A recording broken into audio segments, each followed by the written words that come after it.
Assalamu alaikum warahmatullah. Alhamdulillah rabbil alamin. Wassalatu wassalamu ala ashrafil mursalin wa ala alihi wa sahbihi ajma'in. Amma ba'd. ഏറ്റവും ബഹുമാനവാദമുള്ള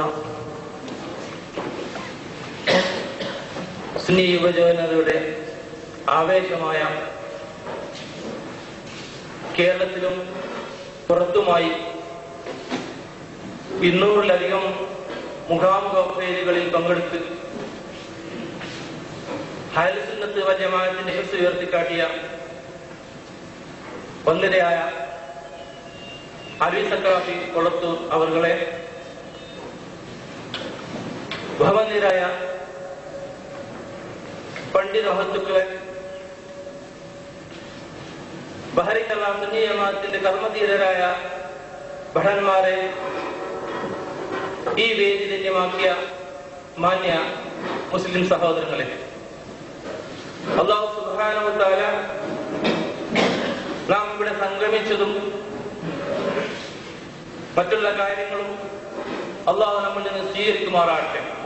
ഈ അവസരത്തിൽ ഈ മുഖാമുഖം സംഘടിപ്പിക്കാനുണ്ടായ കാരണങ്ങളെ കുറിച്ച് 1-2 വാക്ക് മാത്രം പറഞ്ഞുകൊണ്ട് ഞാൻ എന്റെ കർത്തവ്യത്തിന് ഒതുങ്ങിച്ചേരും ഇൻഷാ അല്ലാഹ്. കഴിഞ്ഞ 1-2 മുഖാമുഖങ്ങൾ ഈ വേദിയിൽ തന്നെ ഇവിടെ നടക്കുകയുണ്ടായി. തികച്ചും പ്രഹസനമായ ഒരു മുഖാമുഖമെന്ന് ഞങ്ങളുടെ വീക്ഷണത്തിൽ മനസ്സിലായതിന്റെ പേരിൽ, അതല്ലെങ്കിൽ ഇവിടെ ചോദിക്കപ്പെട്ട ചോദ്യങ്ങൾക്ക് വളരെ വ്യക്തമായ ഉത്തരം നൽകാത്തതിന്റെ പേരിൽ, അവർക്ക് സംതൃപ്തികരമായ ഒരു ഉത്തരങ്ങൾ നൽകാത്തതിന്റെ പേരിൽ അത് ശരിയല്ല എന്ന് മനസ്സിലാക്കിക്കൊണ്ട് ആ തെറ്റിദ്ധാരണകൾ തീർക്കണമെന്ന ഉത്തരവാദിത്യം പറയുന്നുള്ള അധിനിയമത്തിന്റെ പ്രവർത്തനം ഉണ്ട് എന്ന് മനസ്സിലാക്കിയതിന്റെ പേരിൽ ഞങ്ങൾ അതിനെ പ്രതികരിച്ചപ്പോൾ അതിൽ നിന്ന് ഉടലെടുത്ത ഒരു ഇതായിരുന്നു നമുക്ക് ആശയ സംവാദം നടത്താം. ഇത്തരം മുഖാമുഖങ്ങളിൽ വളരെ വ്യക്തമായി നമ്മുടെ ആശയം സമർപ്പിക്കാൻ കഴിയില്ല എന്ന ചിന്ത വന്നത് കാരണം തന്നെ ഒരു ആശയ സംവാദം സംഘടിപ്പിക്കുക എന്ന ലക്ഷ്യത്തിൽ എത്തിച്ചേരുകയും ഞങ്ങൾ മുജാഹിദ് പ്രസ്ഥാനവുമായി ബന്ധപ്പെടുകയും അവർ ക്ഷണിച്ചതെന്ന് ഞങ്ങൾ ചെയ്യുകയും അതിന്റെ ഉടമ്പടിക്ക് തയ്യാറാവുകയും ചെയ്തു. വളരെ നിർഭാഗ്യപരമെന്ന് പറയട്ടെ, നാം ഉദ്ദേശിച്ച രീതിയിൽ ആ ആശയ സംവാദം നടത്താൻ നമുക്ക് സാധിച്ചില്ല. കാരണം വളരെ നിസ്സാരമായ കാര്യത്തിന്റെ പേരിൽ നാം അവിടെ പിന്നി പോകേണ്ടി വരുന്നു. ഞങ്ങളിവിടെ ഉണർത്തിയത്, നിങ്ങൾ പാകിസ്ഥാൻ ക്ലബിൽ വെച്ച് തവസ്സുൽ ഇസ്തിഗാസ എന്ന വിഷയത്തെ കുറിച്ച് നിങ്ങൾ പരാമർശിച്ചെങ്കിൽ ആ വിഷയത്തെ കുറിച്ച് തന്നെ നമുക്ക് സംസാരിക്കാം, ചർച്ച ചെയ്യാം എന്ന് പറഞ്ഞപ്പോൾ തവസ്സുൽ പറ്റില്ല, ഇസ്തിഗാസ വേണമെങ്കിൽ പഠിക്കാം എന്ന് പറഞ്ഞതിന്റെ അടിസ്ഥാനത്തിൽ അവർ അതിൽ തന്നെ തൂങ്ങിയിട്ട് ഞങ്ങൾ പറഞ്ഞു, ഞങ്ങൾ പറയുന്ന വിഷയത്തിൽ നിങ്ങൾ പറയുന്ന വിഷയമുണ്ട്, ഞങ്ങൾ പറയുന്ന വിഷയം, അതുകൊണ്ട് തന്നെ നിങ്ങൾക്ക് അത് പരമാവധി ഉപയോഗിക്കുകയും ചെയ്യാം. നിങ്ങൾക്ക് വേണമെങ്കിൽ ഞങ്ങൾക്ക് 1.5 മണിക്കൂർ സമയം തന്നാൽ നിങ്ങൾക്ക് കിട്ടുന്ന 1.5 സമയം വെറും ഇസ്തിഗാസ തന്നെ ചോദിച്ചോളൂ എന്ന് പറഞ്ഞിട്ടും യാതൊരു അഴം വരുത്താതെ അതിൽ തന്നെ ഉറച്ചു നിൽക്കുകയും ഞങ്ങൾ അതിൽ പിന്നിൽ വരേണ്ട ഒരു സാഹചര്യം ഉണ്ടായിട്ട് ഞങ്ങൾ അതിൽ ഉറച്ചു നിന്നത് ആ വിഷയത്തിൽ ഇവരുടെ ഒഴിച്ചുകളി പൊതുജനങ്ങൾക്ക് മനസ്സിലാക്കി കൊടുക്കണം എന്ന ലക്ഷ്യത്തോടെ, മറിച്ച് ഇസ്തിഗാസ എന്ന വിഷയം വെച്ചതുകൊണ്ടോ മറ്റേതെങ്കിലും വിഷയിച്ചതുകൊണ്ടോ സുന്നി ജമാഅത്തിന്റെ പണ്ഡിതന്മാർക്ക് ഒരു പ്രശ്നവുമില്ല എന്ന കാര്യം സാന്ദർഭികമായി ഇവിടെ ഉണർത്താൻ ആഗ്രഹിക്കാം. അതുകൊണ്ട് എന്റെ മാന്യ സഹോദരൻ അതുകൊണ്ടാണ് എന്നെ അത് ജനങ്ങളുടെ ആ തെറ്റിദ്ധാരണ മാറ്റിയെടുക്കാൻ മറ്റൊരു പോംവഴിയില്ല എന്ന് വളരെ ഉറച്ചു മനസ്സിലാക്കിയ അടിസ്ഥാനത്തിലാണ് ഈ മുഖാമുഖം വെക്കാൻ ഞങ്ങൾ നിർബന്ധരായ വസ്തുത നിങ്ങളെ വിനയപൂർവ്വം അറിയിക്കുകയാണ്. ഞാൻ എന്റെ കർത്തവ്യത്തിൽ മടങ്ങുന്ന മുമ്പ് ഇവിടുത്തെ മുജാഹിദ് പ്രസ്ഥാനക്കാർക്കും ജമാഅത്ത് ഇസ്ലാമിക്കും ഞങ്ങൾ ക്ഷണക്കത്ത് നൽകിയിട്ടുണ്ട്. ആ മാന്യ സഹോദരങ്ങൾ ഇവിടെ വന്നിട്ടുണ്ട് എന്നാണ് ഞങ്ങൾ മനസ്സിലാക്കുന്നത്. അതുകൊണ്ട് തന്നെ ഇന്ന് ചോദിക്കാൻ എല്ലാവരും അവസരമുണ്ടെങ്കിലും ആദ്യ പരിഗണന അവർക്കായിരിക്കും എന്ന് ഇവിടെ അറിയിക്കാൻ ആഗ്രഹിക്കാൻ വളരെ വിനയത്തോടെ അപേക്ഷിക്കുകയാണ്. നിങ്ങളെ ചോദ്യങ്ങൾ ഇസ്ലാമിക അംഗങ്ങൾക്ക് എന്തെങ്കിലും ഉപകാരം നൽകുന്ന തരത്തിൽ ചോദിക്കണമെന്നും വളരെ പക്വമായ ഉത്തരം ഈ വേദിയിൽ നൽകുമെന്ന് ഉണർത്തിക്കൊണ്ട് എന്റെ കർത്തവ്യത്തിലേക്ക് നാം മടങ്ങാൻ ഇന്നത്തെ ഈ വേദിയിൽ അധ്യക്ഷം വഹിക്കുന്നുണ്ട് ബഹുമാനപ്പെട്ട PR അബ്ദുൽ മുസ്ലിയാറാണ്. അദ്ദേഹത്തെ ആദ്യമായി സംഘടനയുടെ പേരിൽ സ്വാഗതം അർപ്പിക്കുന്നു. ഇന്നത്തെ ഈ വേദിയിൽ നമുക്ക് വിഷയം അവതരിപ്പിച്ച് സംസാരിക്കും. തുടർന്നുള്ള നിങ്ങളുടെ ചോദ്യങ്ങൾക്ക് മറുപടിയും നൽകുന്നത് നമ്മുടെ വിശിഷ്ടാതി ബഹുമാനപ്പെട്ട അലി സഖാഫി കൊളത്തൂറാണ്. അദ്ദേഹത്തിന് ആർദ്രമായ സ്വാഗതം അർപ്പിക്കുന്നു. നമ്മളുടെ ഈ മഹത്തായ പരിപാടി ഉദ്ഘാടനം ചെയ്യാൻ വേണ്ടി ബഹുമാനപ്പെട്ട അലവി സഖാഫി കൊടുത്തൂർ അവരുടെ ആദരപൂർവ്വം ക്ഷണിക്കുന്നു. അസ്സലാമു അലൈക്കും വറഹ്മത്തുള്ളാഹി. അസ്സലാമു അലൈക്കും വറഹ്മത്തുള്ളാഹി വബറകാതുഹു. ബിസ്മില്ലാഹിർ റഹ്മാനിർ റഹീം. അൽഹംദുലില്ലാഹി റബ്ബിൽ ആലമീൻ. വസ്സലാത്തു വസ്സലാമു അലാ അഷ്റഫിൽ മുർസലീൻ വഅലാ ആലിഹി വസ്വഹാബിഹിൽ ഫായിസീൻ. അമ്മാ ബഅദ്. ഫഅഊദു ബില്ലാഹി മിനശ് ശൈത്വാനിർ റജീം. ബിസ്മില്ലാഹിർ റഹ്മാനിർ റഹീം. إنما وليكم الله ورسوله والذين آمنوا الذين يقيمون الصلاة ويؤتون الزكاة وهم راكعون. صدق الله مولانا العظيم. ആദരണീയരായ പണ്ഡിതന്മാരെ, കർമ്മധീരരായ പ്രവർത്തകന്മാരെ, സത്യാന്വേഷികളായ ശ്രോതാക്കളെ, സഹോദരന്മാരെ, അല്ലാഹുവിന്റെ അപാരമായ അനുഗ്രഹത്താൽ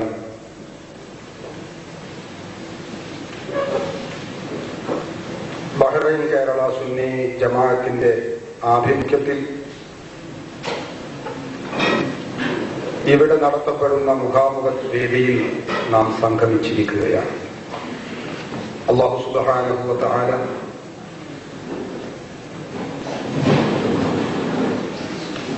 നമ്മുടെ എല്ലാവരുടെയും നാമുമായി ബന്ധപ്പെട്ടവരുടെയും ദോഷങ്ങൾ നമുക്കെല്ലാവർക്കും പുറത്തു തരുമാറാവട്ടെ.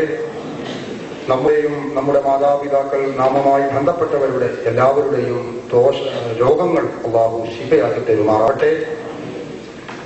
നാളെ സ്വർഗീയാരാമത്തിൽ സംഗമിക്കാനും സല്ലപിക്കാനുമുള്ള മഹാഭാഗ്യം അവർക്കും നമുക്കും അല്ലാഹു പ്രദാനം ചെയ്യുമാറാവട്ടെ. ആമീൻ ബിറഹ്മതിക യാ അർഹമർ റഹീമീൻ. പ്രിയപ്പെട്ട സഹോദരങ്ങളെ, നമ്മുടെ കേരളത്തിൽ ഇസ്ലാമിക പ്രബോധന പ്രവർത്തന രീതിയിൽ പുതിയ അധ്യായം രചിച്ചുകൊണ്ട് കേരളത്തിന്റെ ഒട്ടേറെ ഭാഗങ്ങളിൽ സാധാരണക്കാരായ ആളുകൾക്ക് ഇസ്ലാമിനെ കുറിച്ച് പഠിക്കുവാനും അഹ്ലുസുന്നത്ത് വൽ ജമാഅത്തിനെ കുറിച്ച് കൂടുതൽ മനസ്സിലാക്കുവാനും തെറ്റിദ്ധാരണകൾ അകറ്റുവാനുമുള്ള വളരെ വലിയ സൗകര്യങ്ങൾ ഒരുക്കിക്കൊണ്ട് കേരളത്തിന്റെ വിവിധ ഭാഗങ്ങളിൽ മുഖാമുഖങ്ങൾ നടത്താൻ അല്ലാഹുവിന്റെ മഹത്തായ തൗഫീഖ് കൊണ്ട് നമുക്കായിട്ടുണ്ട്. അതിന്റെ ഭാഗമെന്നോണം ബഹ്റൈനിലുള്ള നമ്മുടെ സഹോദരങ്ങൾക്ക് കൂടി ഇതിനുള്ള ഒരു അവസരം സൃഷ്ടിക്കുക എന്ന തെറ്റിദ്ധരിച്ചിരിക്കുന്ന സഹോദരങ്ങൾക്കും സംശയാലുക്കളായ സത്യാന്വേഷികളായ ആളുകൾക്കും അഹ്ലുസുന്നത്തി വൽ ജമാഅത്തിനെ കുറിച്ചുള്ള തെറ്റിദ്ധാരണകൾ തീർക്കുക എന്ന മഹത്തായ ലക്ഷ്യത്തോടെയാണ് ബഹ്റൈൻ കേരള സുന്നി ജമാഅത്ത് ഈ മഹത്തായ പരിപാടി ഇവിടെ സംഘടിപ്പിച്ചിട്ടുള്ളത്. ഇത് കേരളത്തിൽ മാത്രം പറ്റുന്ന ഒരു പരിപാടിയാണ് എന്നൊന്നും ആരും ധരിക്കേണ്ടതില്ല. കേരളത്തിന് പുറത്തും ഇന്ത്യക്ക് പുറത്തും പല ഭാഗങ്ങളിലും നമുക്ക് ഇതുപോലുള്ള വേദികൾ സംഘടിപ്പിക്കാൻ കഴിഞ്ഞിട്ടുണ്ട്. അല്ലാഹുവിന്റെ തൗഫീഖ് കൊണ്ട് ഇപ്പോൾ ബഹ്റൈനിലും നമുക്ക് ഇങ്ങനെ സംഗമിക്കാനും ഒരുമിച്ച് കൂടുവാനുമുള്ള മഹാഭാഗ്യം നൽകിയിരിക്കുകയാണ്. അല്ലാഹു നമ്മുടെ ഈ സദസ്സിനെ അവൻ കബൂൽ ചെയ്യുമാറാവട്ടെ. സത്യം സത്യമായി മനസ്സിലാക്കുവാനുള്ള തൗഫീഖ് അല്ലാഹു നമുക്കെല്ലാവർക്കും പ്രദാനം ചെയ്യുമാറാവട്ടെ. മനസ്സ് സംശുദ്ധമായി വക്രതയില്ലാതെ വാശിയില്ലാതെ ദീനിന്റെ കാര്യങ്ങൾ പഠിക്കുവാനുള്ള മഹാഭാഗ്യം അല്ലാഹു നമുക്കെല്ലാവർക്കും എപ്പോഴും പ്രദാനം ചെയ്യുമാറാവട്ടെ. ആമീൻ എന്ന് പ്രാർത്ഥിച്ചുകൊണ്ട് പ്രിയപ്പെട്ട സഹോദരങ്ങളെ, ഞാൻ വിഷയത്തിലേക്ക് പ്രവേശിക്കുകയാണ്. മുഖാമുഖത്തിന്റെ സത്ത ചോദ്യോത്തരമാണ്, സംശയ നിവാരണമാണ്. ഇതിലൊരു വിഷയാവതരണം അല്ലെങ്കിൽ ഒരു ആമുഖ ഭാഷണം എന്നൊക്കെ പറഞ്ഞാൽ അത് വിഷയവുമായി ബന്ധപ്പെടുത്തുന്നതിന് വേണ്ടി മാത്രമുള്ള ഒരു പരിപാടിയാണ്. അതുകൊണ്ട് ദീർഘമായ മണിക്കൂറുകൾ വിഷയാവതരണം നടത്തി നിങ്ങളുടെ അവസരങ്ങൾ ഞാൻ നഷ്ടപ്പെടുത്താൻ ഉദ്ദേശിക്കുന്നില്ല. വളരെ ചുരുങ്ങിയ ചില വാക്കുകൾ നിങ്ങളുടെ ശ്രദ്ധയിൽപ്പെടുത്താനാണ് ഞാൻ ഉദ്ദേശിക്കുന്നത്.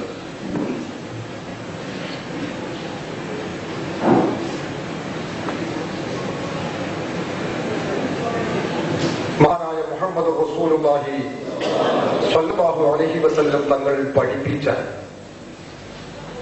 ദീനുൽ ഇസ്ലാം, ആ ഇസ്ലാമിന്റെ വാഹകരാണ് നമ്മളെല്ലാവരും. ഇസ്ലാം ദീൻ എന്ന് പറയുന്നത് അള്ളാഹുവിന്റെ റസൂല് സ്വഹാബത്തിന് പഠിപ്പിച്ചു കൊടുക്കുകയും സ്വഹാബികൾ താബിഈകളിലൂടെ പരമ്പരാഗതമായി നമ്മിലേക്ക് കൈപറ്റുകയും ചെയ്ത, കരഗതമാവുകയും ചെയ്ത പ്രത്യയശാസ്ത്രത്തിനാണ് ദീനുൽ ഇസ്ലാം എന്ന് പറയുന്നത്. എന്നാൽ ഏതാനും വർഷങ്ങളായി നമ്മുടെ സമൂഹത്തിൽ ഒരു വിഭാഗം ആളുകൾ ഇസ്ലാമിന്റെ വാഹകരായ പൂർവകാല മുസ്ലിമീങ്ങൾ അടക്കമുള്ള ബഹുഭൂരിപക്ഷം വരുന്ന മുസ്ലിമീങ്ങളും ഇസ്ലാമിൽ നിന്ന് തെറിച്ചു പോയിട്ടുണ്ട്. അവരൊക്കെ മുശ്രിക്കുകളാണ്, അവരൊക്കെ കാഫിറുകളാണ്, ഇസ്ലാമിക വൃത്തത്തിൽ നിന്ന് പിരിഞ്ഞുപോയവരാണ് അവർ എന്ന പ്രചാരണവുമായി രാജ്യത്തിന്റെ വിവിധ ഭാഗങ്ങളിൽ പ്രവർത്തിച്ചുകൊണ്ടിരിക്കുകയാണ്.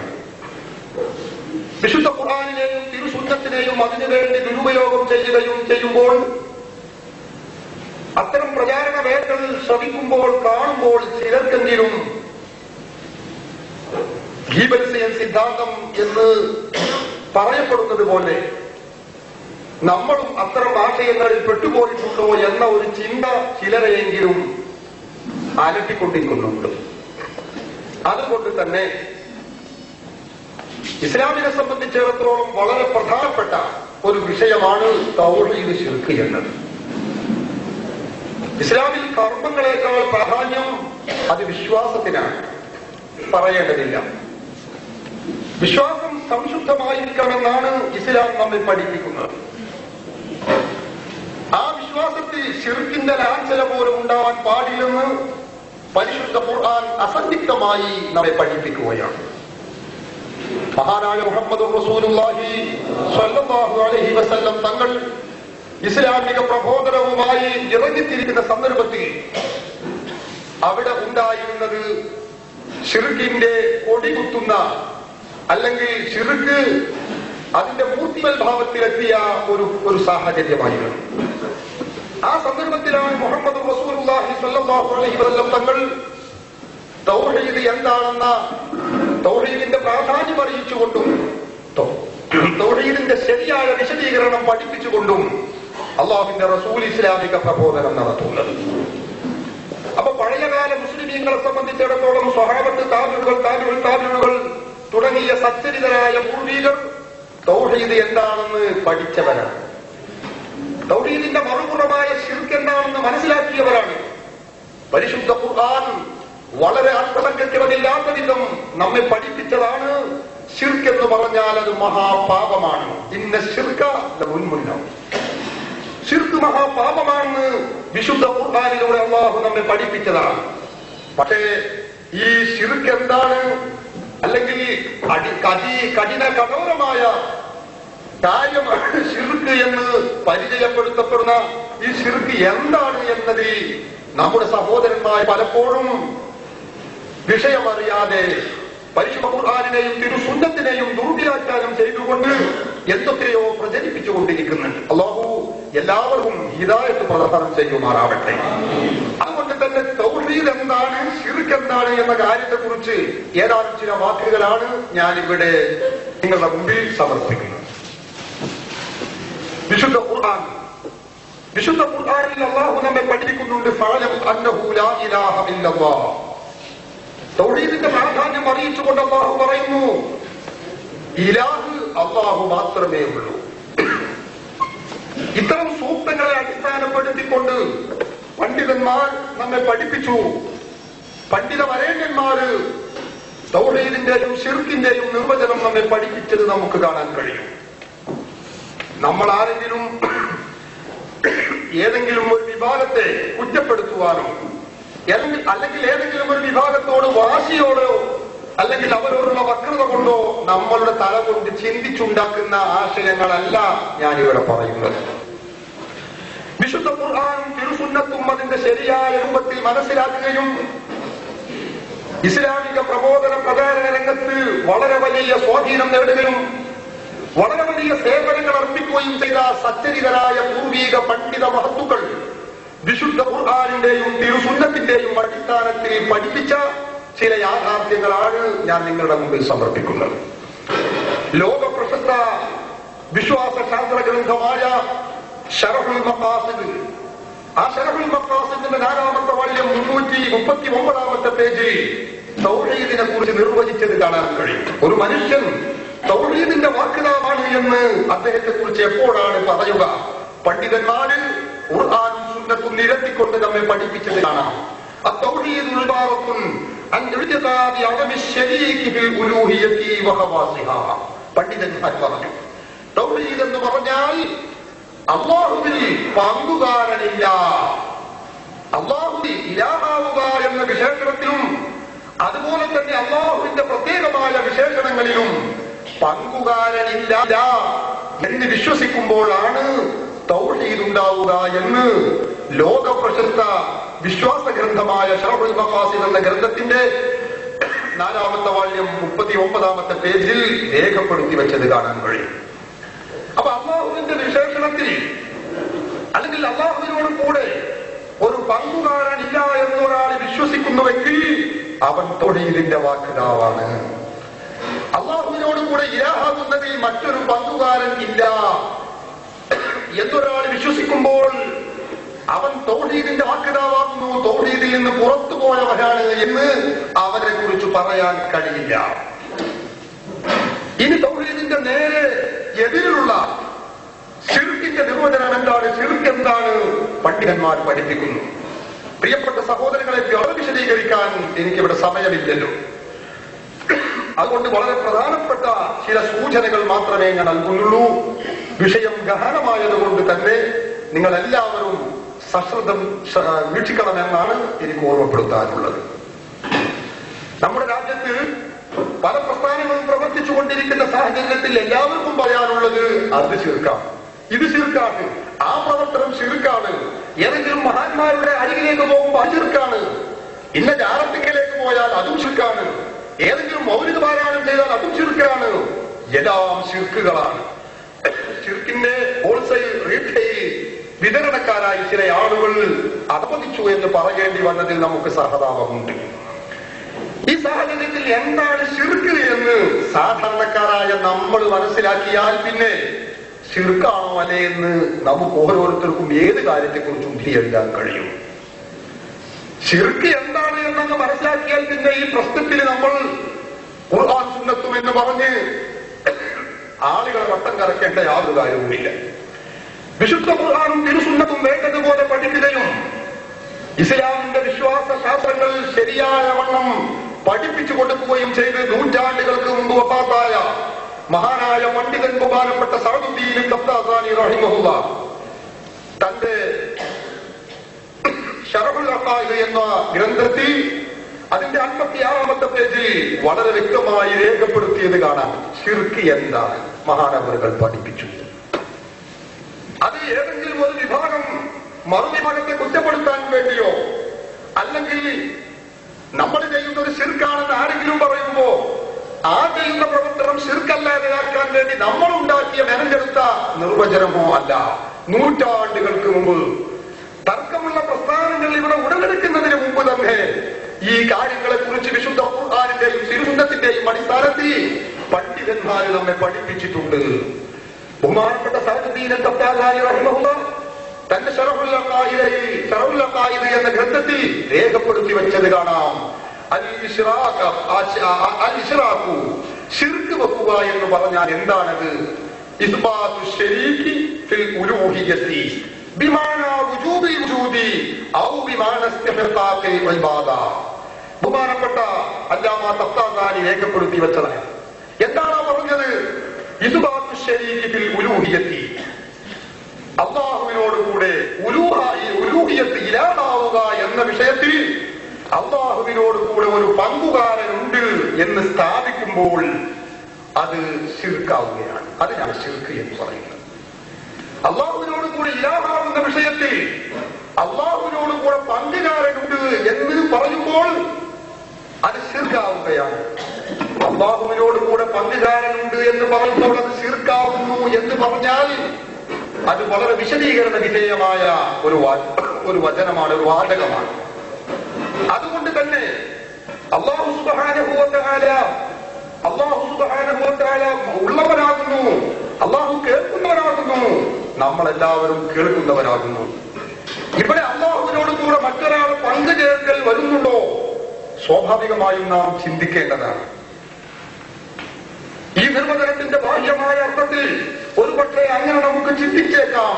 അല്ലാഹുവിനോടുകൂടെ പങ്കുകാരൻ സ്ഥാപിക്കുക എന്ന് പറഞ്ഞാൽ അല്ലാഹുണ്ട്, ഞാനുമുണ്ട്. അല്ലാഹു കേൾക്കുന്നവനാണ്, ഞാനും കേൾക്കുന്നവനാണ്.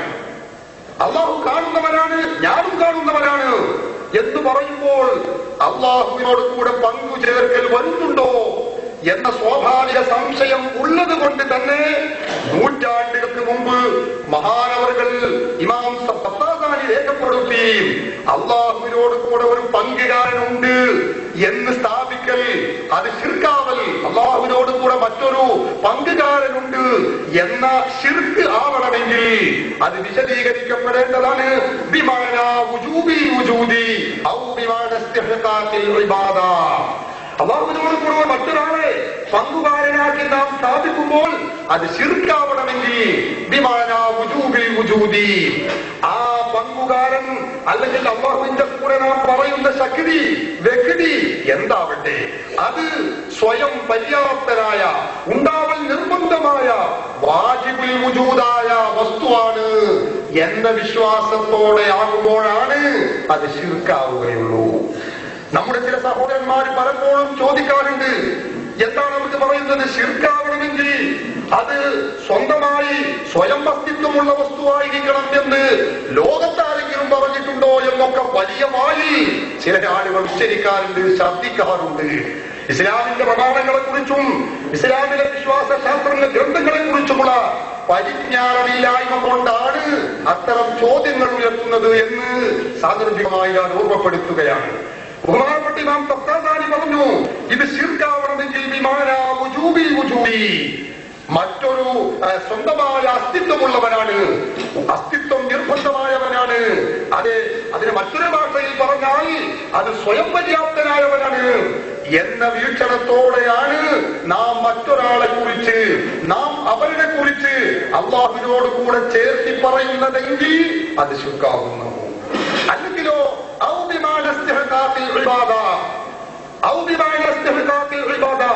അല്ലെങ്കിൽ ഇബാദത്തിന് ആരാധനക്ക് തരപ്പെട്ടവനാണ് എന്ന് വിശ്വസിച്ചുകൊണ്ടാണോ അല്ലാഹു അല്ലാത്ത മറ്റൊരാളെ ഇതിലേക്ക് അല്ലാഹുവിനോട് കൂടെ ചേർത്തി പറയുന്നതെങ്കിൽ അവിടെ ശിർക്ക് വരുന്നു. ഞാൻ ഈ പറഞ്ഞത് നിങ്ങൾക്ക് വേണ്ടി ഒന്നുകൂടി വിശദീകരിക്കുകയാണ്. എന്താണ് ഈ പറഞ്ഞത്? അല്ലാഹുവിനോട് കൂടെ പങ്കുകാരെ സ്ഥാപിക്കുക എന്ന് പറഞ്ഞാൽ, ഒരു പങ്കാളിയെ സ്ഥാപിക്കുക എന്ന് പറഞ്ഞാൽ അല്ലാഹുവിന്റെ ദാത്തിൽ പങ്കാളിയെ ചേർത്താൽ ശിർക്കാകും നമുക്കറിയാം. അല്ലാഹുവിന്റെ ദാത്ത് പോലെയുള്ള ഒരു സത്ത, അല്ലാഹുവിന്റെ സത്ത പോലെയുള്ള ഒരു സത്ത ഒരാൾക്കുണ്ട്, അങ്ങനെ സത്തയുള്ളവരാണ് ഈ വസ്തു എന്ന് നാം വിശ്വസിച്ചാൽ അവിടെ ശിർക്ക് വരുന്നു. അല്ലെങ്കിൽ അല്ലാഹുവിന്റെ വിശേഷണം പോലുള്ള വിശേഷണങ്ങൾ അല്ലാഹു മറ്റൊരാൾക്കുണ്ടെന്ന് വിശ്വസിക്കുമ്പോൾ അവിടെ ശിർക്ക് വരികയാണ്. അവിടെ സ്വാഭാവികമായ സംശയം ഉണ്ടാകുന്നു. ഞാൻ നേരത്തെ സൂചിപ്പിച്ചു, അല്ലാഹുവിന്റെ വിശേഷണം പോലുള്ള വിശേഷണം എന്ന് പറഞ്ഞാൽ എന്താണ് അതുകൊണ്ട് വിവക്ഷിക്കുന്നത്? നമുക്കറിയില്ലേ, അല്ലാഹു കേൾക്കുന്നവനാണ്, ഞാൻ കേൾക്കുന്നവനാണ്. അല്ലാഹു കാണുന്നവനാണ്, നിങ്ങളും കാണുന്നവരാണ്. അല്ലാഹു കഴിവുള്ളവനാണ്, നാമും കഴിവുള്ളവരാണ്. ഇത് ശിർക്കാകുമോ? ഇത് ശിർക്കാകുമോ? അപ്പൊ ശിർക്കാകുന്നതിന്റെ മാനദണ്ഡം എന്താണ്? നോക്കൂ, നിങ്ങൾ വിശുദ്ധ ഖുർആൻ എടുത്ത് പരിശോധിച്ച് നോക്കിയാൽ ഇതുപോലുള്ള ഒട്ടനേകം ഉദാഹരണങ്ങൾ നമുക്ക് കണ്ടെത്താൻ കഴിയും.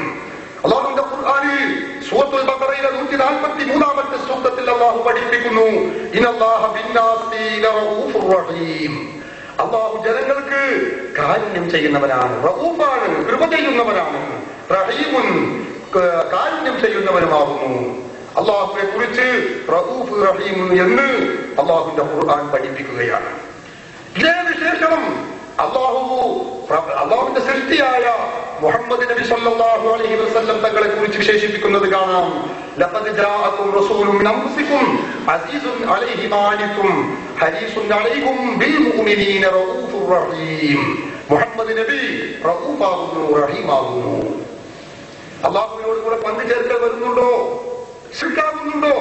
നാം വളരെ വ്യക്തമായി ചിന്തിക്കേണ്ട യാഥാർത്ഥ്യമാണിത്. അല്ലാഹുവിനെ കുറിച്ച് പ്രയോഗിച്ച റഊഫ് റഹീം എന്ന പദപ്രയോഗം എന്ന വിശേഷണം സൃഷ്ടിയായ മുഹമ്മദ് നബി സല്ലല്ലാഹു അലൈഹി വസല്ലം തങ്ങളെ കുറിച്ച് അല്ലാഹു പ്രയോഗിക്കുകയാണ്.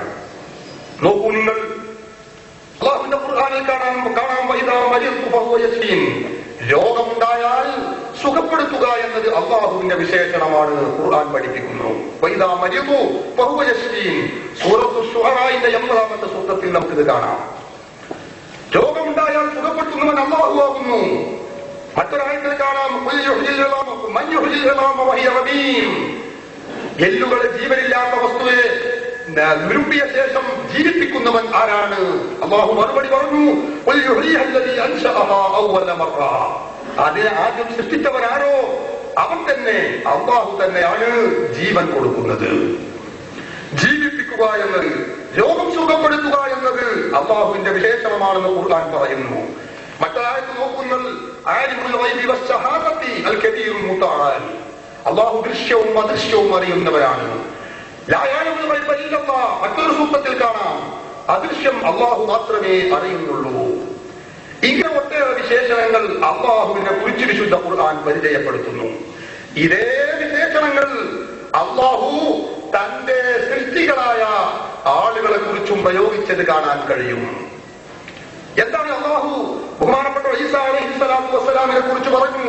വിശുദ്ധ ഖുർആനിൽ പരിചയപ്പെടുത്തുന്നത് കാണാം. സൂറത്തു ആൽ ഇംറാനിന്റെ 49-ാമത്തെ സൂക്തത്തിൽ അല്ലാഹു പറഞ്ഞു, അന്നീ ഖദ് ജിഅ്തുകും ബിആയത്തിൻ മിർ റബ്ബികും അന്നീ അഖ്ലുഖു ലക്കും മിനൽ തീനി കഹയ്യത്തി ത്വയ്രി ഫഅൻഫുഖു ഫീഹി ഫയഖൂലു ത്വയ്റൻ ബിഇദ്നില്ലാഹ്. ഈസാ നബി അലൈഹിസ്സലാത്തു വസ്സലാം വന്നുകൊണ്ട് പറയുകയാണ്, അല്ലാഹുവിൽ നിന്നുള്ള വലിയ ദൃഷ്ടാന്തവുമായിട്ടാണ് ഞാൻ നിങ്ങളിലേക്ക് വന്നിട്ടുള്ളത്. ഞാനൊരു പക്ഷിയെ കളിമണ്ണ് കൊണ്ട് ഞാൻ സൃഷ്ടിക്കുന്നു, എന്നിട്ട് ഞാൻ ഊതുമ്പോൾ അത് പാറി പറന്നു പോകുന്നു. മാത്രമല്ല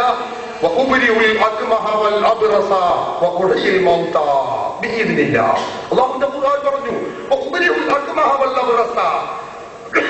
കുഷ്ഠം, വെള്ളപ്പാണ്ട് തുടങ്ങിയ മാറാവ്യാധി രോഗങ്ങൾ സുഖപ്പെടുത്തും, ഞാൻ സുഖപ്പെടുത്തും. ഞാൻ സുഖപ്പെടുത്തും എന്നാണ് ഈസാ നബി അലൈഹിസ്സലാത്തു വസ്സലാം നമ്മെ പഠിപ്പിക്കുന്നത്. ബഹുമാനപ്പെട്ട ഈസാ നബി പറഞ്ഞു,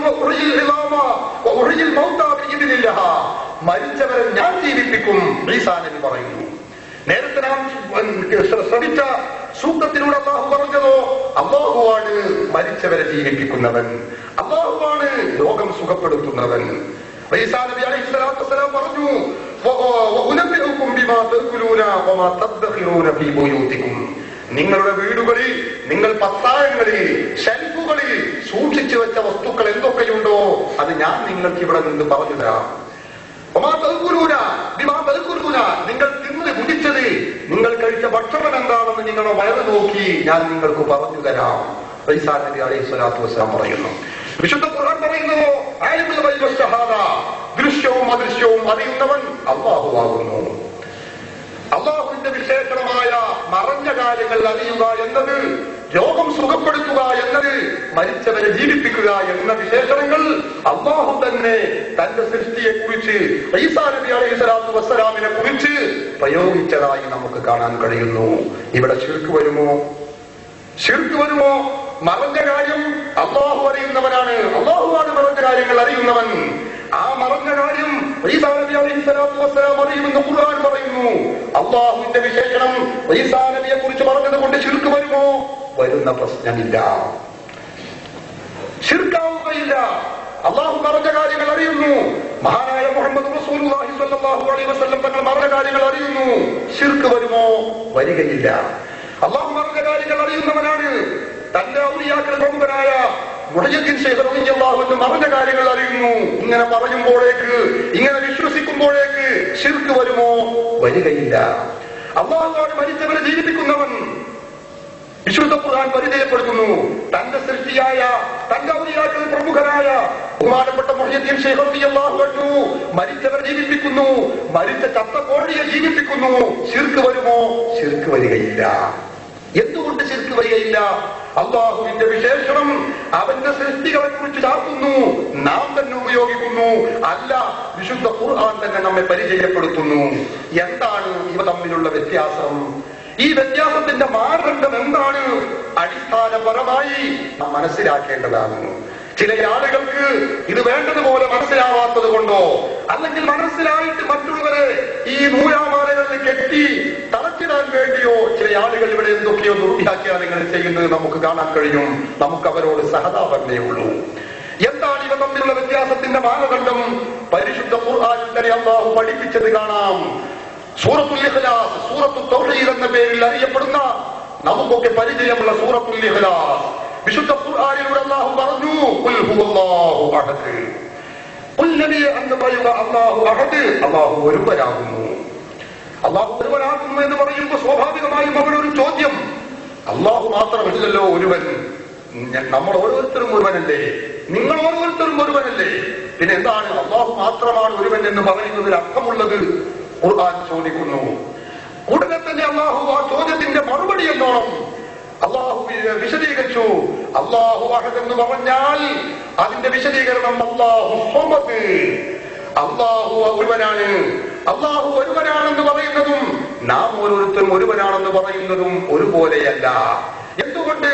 അല്ലാഹു അഹദ് എന്ന് പറയുന്ന അല്ലാഹു ഒരുവനായിരിക്കുക എന്നത് അല്ലാഹു സ്വമദ്, സ്വമദീയത്തിൽ അധിഷ്ഠിതമായ ഒരുവനാണ് എന്നതാകുന്നു. അല്ലാഹു ഒരുവനാണ് എന്ന് പറഞ്ഞത് നാം ഒരുവനായതുപോലെയല്ല. സ്വമതായ, സ്വയം കഴിവുള്ള, സ്വന്തമായി മറ്റുള്ള എല്ലാ ഒരാളുടെയും ഒത്താശ ആവശ്യമില്ലാത്ത, ഒരാളുടെയും ആശ്രയമില്ലാത്ത സ്വന്തമായ കഴിവുകൊണ്ട് സ്വയം പര്യാപ്തതയിൽ അധിഷ്ഠിതമായ രൂപത്തിൽ അല്ലാഹു ഒരുവനാകുന്നു. അപ്പോൾ വ്യത്യാസം മനസ്സിലായി. നമ്മൾ ഒരുവനാണ് എന്ന് പറയുന്നതും അല്ലാഹു ഒരുവനാണ് എന്ന് പറയുന്നതും തമ്മിൽ ശിർക്കാവുകയില്ല. എന്തുകൊണ്ട് ശിർക്കാവുകയില്ല? നാം ഒരുവനാണ് എന്ന് പറയുന്നത് സ്വന്തമായ, സ്വമതീയത്തിൽ അധിഷ്ഠിതമായ, സ്വയം പര്യാപ്തതയിൽ അധിഷ്ഠിതമായ രൂപത്തിലല്ല നാം ഒരുവനാണെന്ന് പറയുന്നത്. എന്തുകൊണ്ട്? അല്ലാഹു തആല നമ്മെ ഇല്ലാതെയാക്കാൻ ശ്രമിച്ചാൽ, നമ്മുടെ അല്ലാഹു നമ്മെ മരിപ്പിക്കാൻ ഉദ്ദേശിച്ചാൽ നമ്മുടെ ഒരുവനിയത്തും അല്ലാത്തതും ഒക്കെ തീർന്നുപോയി. അല്ലാഹുവിനെ സംബന്ധിച്ചിടത്തോളം അങ്ങനെയല്ല. അല്ലാഹു ഒരുവനാണ് പറയുമ്പോൾ അല്ലാഹു സ്വയം കഴിവിൽ അധിഷ്ഠിതമായ രൂപത്തിൽ ഒരുവനാകുന്നു. ഇത് അല്ലാഹു അഹദ് എന്ന വിശേഷണത്തിൽ മാത്രമല്ല, എല്ലാ വിശേഷണവും ചേർത്ത് നോക്കൂ നിങ്ങൾ. ഇതുപോലുള്ള എല്ലാ വിശേഷണവും ഇവിടെ ചേർത്ത് നോക്കൂ. അല്ലാഹു സമീആകുന്നു, നാം സമീആകുന്നു. അല്ലാഹു കേൾക്കുന്നവനാണ്, നാമും കേൾക്കുന്നവനാണ്. എന്താണ് തമ്മിലുള്ള അന്തരം? അല്ലാഹു പഠിപ്പിച്ചു, അല്ലാഹു സമദ്.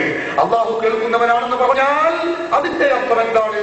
അല്ലാഹു സ്വന്തമായ കഴിവുകൊണ്ട്, സ്വയം പര്യാപ്തതയിൽ അധിഷ്ഠിതമായ രൂപത്തിൽ, സ്വമതയിൽ അധിഷ്ഠിതമായ രൂപത്തിൽ കേൾക്കുന്നവനാണ്. എന്താണ് അതിന്റെ അർത്ഥം? നമ്മൾ ഒരുവനാണെന്ന് പറഞ്ഞാലോ, നമ്മൾ കേൾക്കുന്നവനാണെന്ന് പറഞ്ഞാലോ, നമ്മൾ കാണുന്നവനാണെന്ന് പറഞ്ഞാലോ അത് സ്വമതീയത്തിൽ അധിഷ്ഠിതമായ രൂപത്തിൽ, സ്വന്തമായ രൂപത്തിൽ കേൾക്കുമെന്നല്ല അതിന്റെ അർത്ഥം. ഇതെന്താണ്? അത് അല്ലാഹു നൽകിയ കഴിവ് കൊണ്ട് കേൾക്കുമെന്നാണ്. നോക്കൂ നിങ്ങൾ, മുഹയ്യിദ്ദീൻ ശൈഖ് ബഹുമാനപ്പെട്ട ഈസാ നബി അലൈഹി സ്വലാത്തു വസ്സലാം മരിച്ചവരെ ജീവിപ്പിക്കുമെന്ന് പറഞ്ഞാൽ അതിന്റെ അർത്ഥം എന്താണ്? അല്ലാഹു ജീവിപ്പിക്കുന്നത് പോലെയല്ല. അല്ലാഹുവാണ് ജീവിപ്പിക്കുക എന്ന് ഖുർആൻ പറഞ്ഞുവല്ലോ. ആ ജീവിപ്പിക്കൽ എങ്ങനെയാണ്? അല്ലാഹു സ്വമദ്, സ്വമദീയത്തിൽ അധിഷ്ഠിതമായ സ്വന്തമായ കഴിവിന്റെ അടിസ്ഥാനത്തിലാണ് അല്ലാഹു ജീവിപ്പിക്കുന്നത്. നമ്മുടെ മുഹയ്യിദ്ദീൻ ശൈഖ് അല്ല, ഈസാ നബി അലൈഹി സ്വലാത്തു വസ്സലാം ഉഹ്യിൽ മൗത, മരിച്ചവരെ ഞാൻ ജീവിപ്പിക്കുമെന്ന് പറഞ്ഞതോ അത് സ്വന്തമായ കഴിവ് കൊണ്ടല്ല, അല്ലാഹു നൽകിയ കഴിവ് കൊണ്ടാണ്. മുഹയ്യിദ്ദീൻ ശൈഖ് റളിയല്ലാഹു അൻഹു മറഞ്ഞ കാര്യങ്ങൾ അറിയുമെന്ന് നാം പറയുന്നു. അല്ലാഹുവാണ് മറഞ്ഞ കാര്യങ്ങൾ അറിയുക എന്ന് മറ്റൊരായത്തിലൂടെ അല്ലാഹു പഠിപ്പിക്കുന്നു. തമ്മിൽ എന്താണ് വ്യത്യാസമുള്ളത്? അല്ലാഹു സ്വമദ്, അല്ലാഹു മറഞ്ഞ കാര്യങ്ങൾ അറിയുന്നത് സ്വന്തമായ കഴിവിന്റെ അടിസ്ഥാനത്തിലാണ്.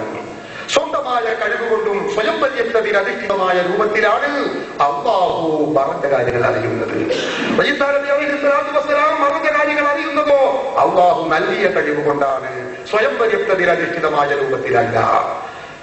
മുഹ്യിദ്ദീൻ ശൈഖ് റളിയല്ലാഹു അൻഹു മറഞ്ഞ കാര്യങ്ങൾ അറിയുന്നു എന്ന് നാം പറയുന്നു. അതെങ്ങനെയാണ്? അള്ളാഹു അറിയുന്നത് പോലെയല്ല. അള്ളാഹുവാണ് മറഞ്ഞ കാര്യങ്ങൾ അറിയുന്നവൻ, അദൃശ്യ കാര്യങ്ങൾ അള്ളാഹുവാണ് അറിയുന്നത്. എന്നിരിക്കെ മുഹ്യിദ്ദീൻ ശൈഖ് റളിയല്ലാഹു അൻഹു അദൃശ്യ കാര്യങ്ങൾ അറിയുമെന്ന് പറഞ്ഞാൽ അവിടെ ശിർക്ക് വരുമെന്ന് പറഞ്ഞ് ചില ആളുകൾ ബഹളം വെക്കാറുണ്ട്. ആവശ്യമില്ല സഹോദരന്മാരെ, ആവശ്യമില്ല. വിശുദ്ധ ഖുർആൻ മനസ്സിലാക്കാത്തത് കൊണ്ടാണ് നിങ്ങൾക്ക് ഭീമാബദ്ധം വന്നുപെട്ടത്. വിശുദ്ധ ഖുർആനിൽ അല്ലാഹു പറഞ്ഞു, മറഞ്ഞ കാര്യങ്ങൾ അല്ലാഹു മാത്രമല്ല അവന്റെ സൃഷ്ടികൾക്കറിയും. പിന്നെ എന്താണ് അല്ലാഹുവാണ് മറഞ്ഞ കാര്യങ്ങൾ അറിയുക എന്ന് പറഞ്ഞതിന്റെ താല്പര്യം വളരെ വ്യക്തമാണ്. അല്ലാഹുവാണ് മറഞ്ഞ കാര്യങ്ങൾ അറിയുക എന്നത് സ്വന്തമായ കഴിവുകൊണ്ട് സ്വയം പര്യാപ്തതയിൽ അധിഷ്ഠിതമായ രൂപത്തിൽ ആരുടെയും ഒത്താശയില്ലാതെ അറിയുന്നവൻ അല്ലാഹു മാത്രമാകുന്നു. മുഹ്യിദ്ദീൻ ശൈഖ് അല്ലെങ്കിൽ മറ്റ് മഹാന്മാക്കൾ, ഈസാ നബി, പ്രവാചകന്മാർ എല്ലാവരും അദൃശ്യ കാര്യങ്ങൾ അറിയുന്നോ അല്ലാഹു നൽകിയ കഴിവ് കൊണ്ടുമാണ്. ഈ വീക്ഷണത്തിലൂടെ നാം അങ്ങ് എല്ലാ വിശേഷണങ്ങളെ കുറിച്ചും ഒരു താരതമ്യ പഠനം നടത്തുകയാണെങ്കിൽ ശിർക്ക് വരുന്ന പ്രശ്നം, അതായത് അല്ലാഹുവിന്റെ വിശേഷണം മറ്റൊരു സൃഷ്ടിയിൽ ചാർത്തുമ്പോഴേക്ക്, ഒരു വ്യക്തിയിൽ ചാർത്തുമ്പോഴേക്ക് അവിടെ ശിർക്ക് വരുന്ന പ്രശ്നം ഇല്ല. ഇത്ര ധൃതി പിടിച്ച് മുസ്ലിമീങ്ങളെ മുശ്രിക്കാക്കേണ്ട യാതൊരു ആവശ്യവും നമുക്കില്ല. ഉള്ള ശിർക്ക് പറയാം, പക്ഷേ ഇല്ലാത്ത ശിർക്ക് മുസ്ലിമീങ്ങളുടെ പിരടിയിൽ വെച്ചുകെട്ടാൻ വേണ്ടി വിശുദ്ധ ഖുർആനും തിരുസുന്നത്തും നാം വ്യാഖ്യാനിക്കേണ്ട യാതൊരു കാര്യവും ഇല്ല. ഈ വസ്തുത അടിസ്ഥാനപരമായി പ്രിയപ്പെട്ട സഹോദരങ്ങളെ നാം മനസ്സിലാക്കിയാൽ പിന്നെ അഹ്ലുസുന്നത്തി വൽ ജമാഅത്തും അല്ലാത്തവരും തമ്മിൽ തർക്കത്തിലിരിക്കുന്ന ഒരു കാര്യം ഇസ്തിഗാസ. ആ വിഷയം അത് ശിർക്കല്ല എന്ന് വളരെ വ്യക്തമായ രൂപത്തിൽ തന്നെ നമുക്ക് പറയാൻ കഴിയും. എന്താണ് കാരണം? ഇസ്തിഗാസ എന്ന് പറയുന്നത് നമ്മുടെ സഹോദരന്മാരിൽ ചിലർ ആളുകൾ ആരോപിക്കുന്നത് എന്താണ്? ഇസ്തിഗാസ എന്നത്, അതായത് മരിച്ചുപോയ മഹാത്മാക്കളോട്, മരിച്ചവർ എന്നല്ല മരിച്ചവരും ജീവിച്ചവരുമായ മഹാത്മാക്കളോട് സഹായം ചോദിക്കുന്നത് അത് ശിർക്കാകുന്നു. അത് ശിർക്കാണ് എന്ന് പറയാനുള്ള കാരണം എന്താണ്? നമ്മുടെ ചില സഹോദരന്മാർ പറയുന്നത് അത് മഹത്വക്കൾക്ക്, മഹാത്മാക്കൾക്കുള്ള ആരാധനയാകുന്നു എന്നാണ്. മഹാത്മാക്കൾക്കുള്ള ആരാധനയാണ്. ആരാധന, ഇബാദത്ത് അല്ലാഹുവല്ലാത്ത ആളുകൾക്ക് സമർപ്പിക്കുമ്പോൾ അവിടെ ശിർക്ക് വരുന്നു. അതുകൊണ്ട് ഇസ്തിഗാസ ചെയ്യുന്ന സഹോദരന്മാർ, ഇസ്തിഗാസ ചെയ്യുന്ന മുസ്ലിമികൾ അവർ മുശ്രിക്കുകളാകുന്നു, ശിർക്കിനികവരാകുന്നു, ഇസ്ലാമിൽ നിന്ന് പുറത്തുപോയവരാകുന്നു.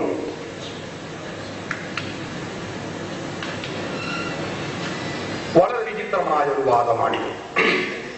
എന്തുകൊണ്ട് മഹാത്മാക്കളോട് സഹായം ചോദിക്കുന്നത് അവർക്കുള്ള ആരാധനയാകുന്നുണ്ടോ? നാം പഠിക്കേണ്ടതാണ്. ശിർക്കിന്റെ നിർവചനം നാം മനസ്സിലാക്കിയതുപോലെ, ശിർക്കിന്റെ നിർവചനം നാം മനസ്സിലാക്കിയതുപോലെ ആരാധന, ഇബാദത്ത്, അതിന്റെ നിർവചനവും നാം പഠിക്കേണ്ടിയിരിക്കുന്നു. എന്തിനാണ് ഇബാദത്ത് എന്ന് പറയുന്നത്? പണ്ഡിതന്മാർ, വിശുദ്ധ ഖുർആൻ വ്യാഖ്യാതാക്കൾ മുഴുവനും അത് രേഖപ്പെടുത്തി വെച്ചിട്ടുണ്ട്. എല്ലാവരും പറഞ്ഞു അൽ ഇബാദത്തു അഖ്സാ ഗായത്തിൽ ഹുദൂഇ വത്തദല്ലുലി. പരമമായ വണക്കം, പരമമായ താഴ്മ, അതിനാണ് ഇബാദത്ത് എന്ന് പറയുന്നത്. ഒരു മനുഷ്യൻ അങ്ങേയറ്റത്തെ വണക്കം സമർപ്പിക്കുന്നു, അതിനാണ് ഇബാദത്ത് എന്ന് പറയുന്നത്. എന്താണ് ഈ പരമമായ വണക്കം എന്ന് പറഞ്ഞാൽ? പരമമായ വണക്കം എന്ന് പറഞ്ഞാൽ നാം നമ്മുടെ ശരീരം എത്ര കണ്ട് കുലിക്കുന്നു എന്നതിനെ ആശ്രയിച്ചല്ല വണക്കം ഇബാദത്താവലും ആവാതിരിക്കൽ. അങ്ങനെയാണെങ്കിൽ സുജൂദാണ് ഇബാദത്ത്, റുക്കൂഉ ഇബാദത്ത് അല്ല എന്ന് നാം പറയേണ്ടി വരും. കാരണം റുക്കൂഇലേറെ നാം കുനിക്കുന്നത്, നമ്മുടെ ശരീരത്തെ കുനിക്കുന്നത് സുജൂദിലാണ്. അപ്പോൾ ഇബാദത്താവുക എന്നതിന്, പരമമായ വണക്കമാവുക എന്നതിന്റെ മാനദണ്ഡം ശരീരം എങ്ങനെ വണക്കുന്നു, എങ്ങനെ കുനിക്കുന്നു എന്നതല്ല. പിന്നെ എന്താണ് അതിന്റെ മാനദണ്ഡം? കാലങ്ങളായി അഹ്ലുസുന്നത്തി വൽ ജമാഅത്ത് ഇവിടെ പറഞ്ഞുകൊണ്ടിരിക്കുന്നത് അതാണ്. പരമമായ വണക്കം എന്ന് പറഞ്ഞാൽ വണങ്ങപ്പെടുന്ന ശക്തിയെക്കുറിച്ച്, വ്യക്തിയെക്കുറിച്ച്, വസ്തുവിനെ കുറിച്ച് വണങ്ങുന്നവന്റെ മനസ്സിലുള്ള വിശ്വാസത്തെ ആസ്പദമാക്കിയാണ് വണക്കം ഇബാദത്താവുന്നതും ആവാതിരിക്കുന്നതും. ഞാനതൊന്നുകൂടി നിങ്ങൾക്ക് വിശദീകരിച്ചു തരാം. വണക്കം ഇബാദത്താകുന്നത് എങ്ങനെയാണെന്ന് ചോദിച്ചാൽ, വണങ്ങപ്പെടുന്ന ശക്തിയെക്കുറിച്ച് വണങ്ങുന്നവൻ അത് ദൈവമാണെന്നോ ദൈവിക വിശേഷണമുള്ള വസ്തുവാണെന്നോ ദിവ്യത്വമുള്ളതാണെന്നോ സമർപ്പിക്കുമ്പോൾ വിശ്വസിക്കുമ്പോൾ സ്വന്തമായ കഴിവുള്ള വസ്തുവാണെന്നോ വിശ്വസിച്ചുകൊണ്ട് വണങ്ങുകയാണെങ്കിൽ ആ വണക്കം ആ വസ്തുവിനുള്ള ആരാധനയാണ്, ആ വസ്തുവിനുള്ള ഇബാദത്താണ്, ആ വസ്തുവിനുള്ള ആരാധനയാണ്. അതുകൊണ്ട് തന്നെ ആരാധന അല്ലാഹു അല്ലാത്തവർക്കാകുമ്പോൾ അത് ശിർക്കുമാകുന്നു. ഇതാണ് വിശുദ്ധ ഇസ്ലാം നമ്മെ പഠിപ്പിക്കുന്നത്. നിങ്ങൾ ചിന്തിച്ചു നോക്കൂ, അഹ്ലു സുന്നത്തി വൽ ജമാഅത്ത് ചെയ്യുന്ന ഇസ്തിഗാസ, അതായത് സഹായം ചോദിക്കുക എന്ന ഈ പരിപാടി നമ്മൾ മഹാത്മാക്കളോട് ചോദിക്കുമ്പോൾ ചോദിക്കപ്പെടുന്ന ശക്തിയെ കുറിച്ച് ദൈവമാണെന്ന് നാം വിശ്വസിക്കുന്നില്ല, ഇലാഹാണെന്ന് നാം കരുതുന്നില്ല, ദിവ്യത്വമുള്ള വസ്തുവാണെന്ന് കരുതുന്നില്ല, അല്ലെങ്കിൽ സ്വയം കഴിവുള്ളവരാണെന്ന് നമ്മളാരും വിശ്വസിക്കുന്നില്ല. അതുകൊണ്ട് തന്നെ ആ വസ്തുവിനോട് അല്ലെങ്കിൽ മഹാത്മാക്കളോട് മഹത്തുക്കളോട് നാം ചെയ്യുന്ന തേട്ടം സഹായാർത്ഥന അതൊരിക്കലും അവർക്കുള്ള ഇബാദത്താവുകയും ഇല്ല. ചില സഹോദരങ്ങൾക്ക് ഇതിൽ വളരെ കൂടുതൽ തെറ്റിദ്ധാരണ വന്നിട്ടുണ്ട്. എന്താണ്? ഇബാദത്ത് ആവണമെങ്കിൽ വണങ്ങപ്പെടുന്ന ശക്തിയെ കുറിച്ച് ദൈവമാണെന്നോ അല്ലെങ്കിൽ ദൈവാവതാരമാണെന്നോ ദിവ്യത്വമുള്ള വസ്തുവാണെന്നോ കരുതണം എന്ന് വിശ്വസിക്കണം, അപ്പോഴേ ആരാധനയാവുകയുള്ളൂ എന്ന് പറയുന്നത് മുസ്ലിയാക്കന്മാരുടെ സ്വന്തം വാദമാണ് എന്നാണ് ചില ആളുകൾ പ്രചരിപ്പിക്കാറുള്ളത്.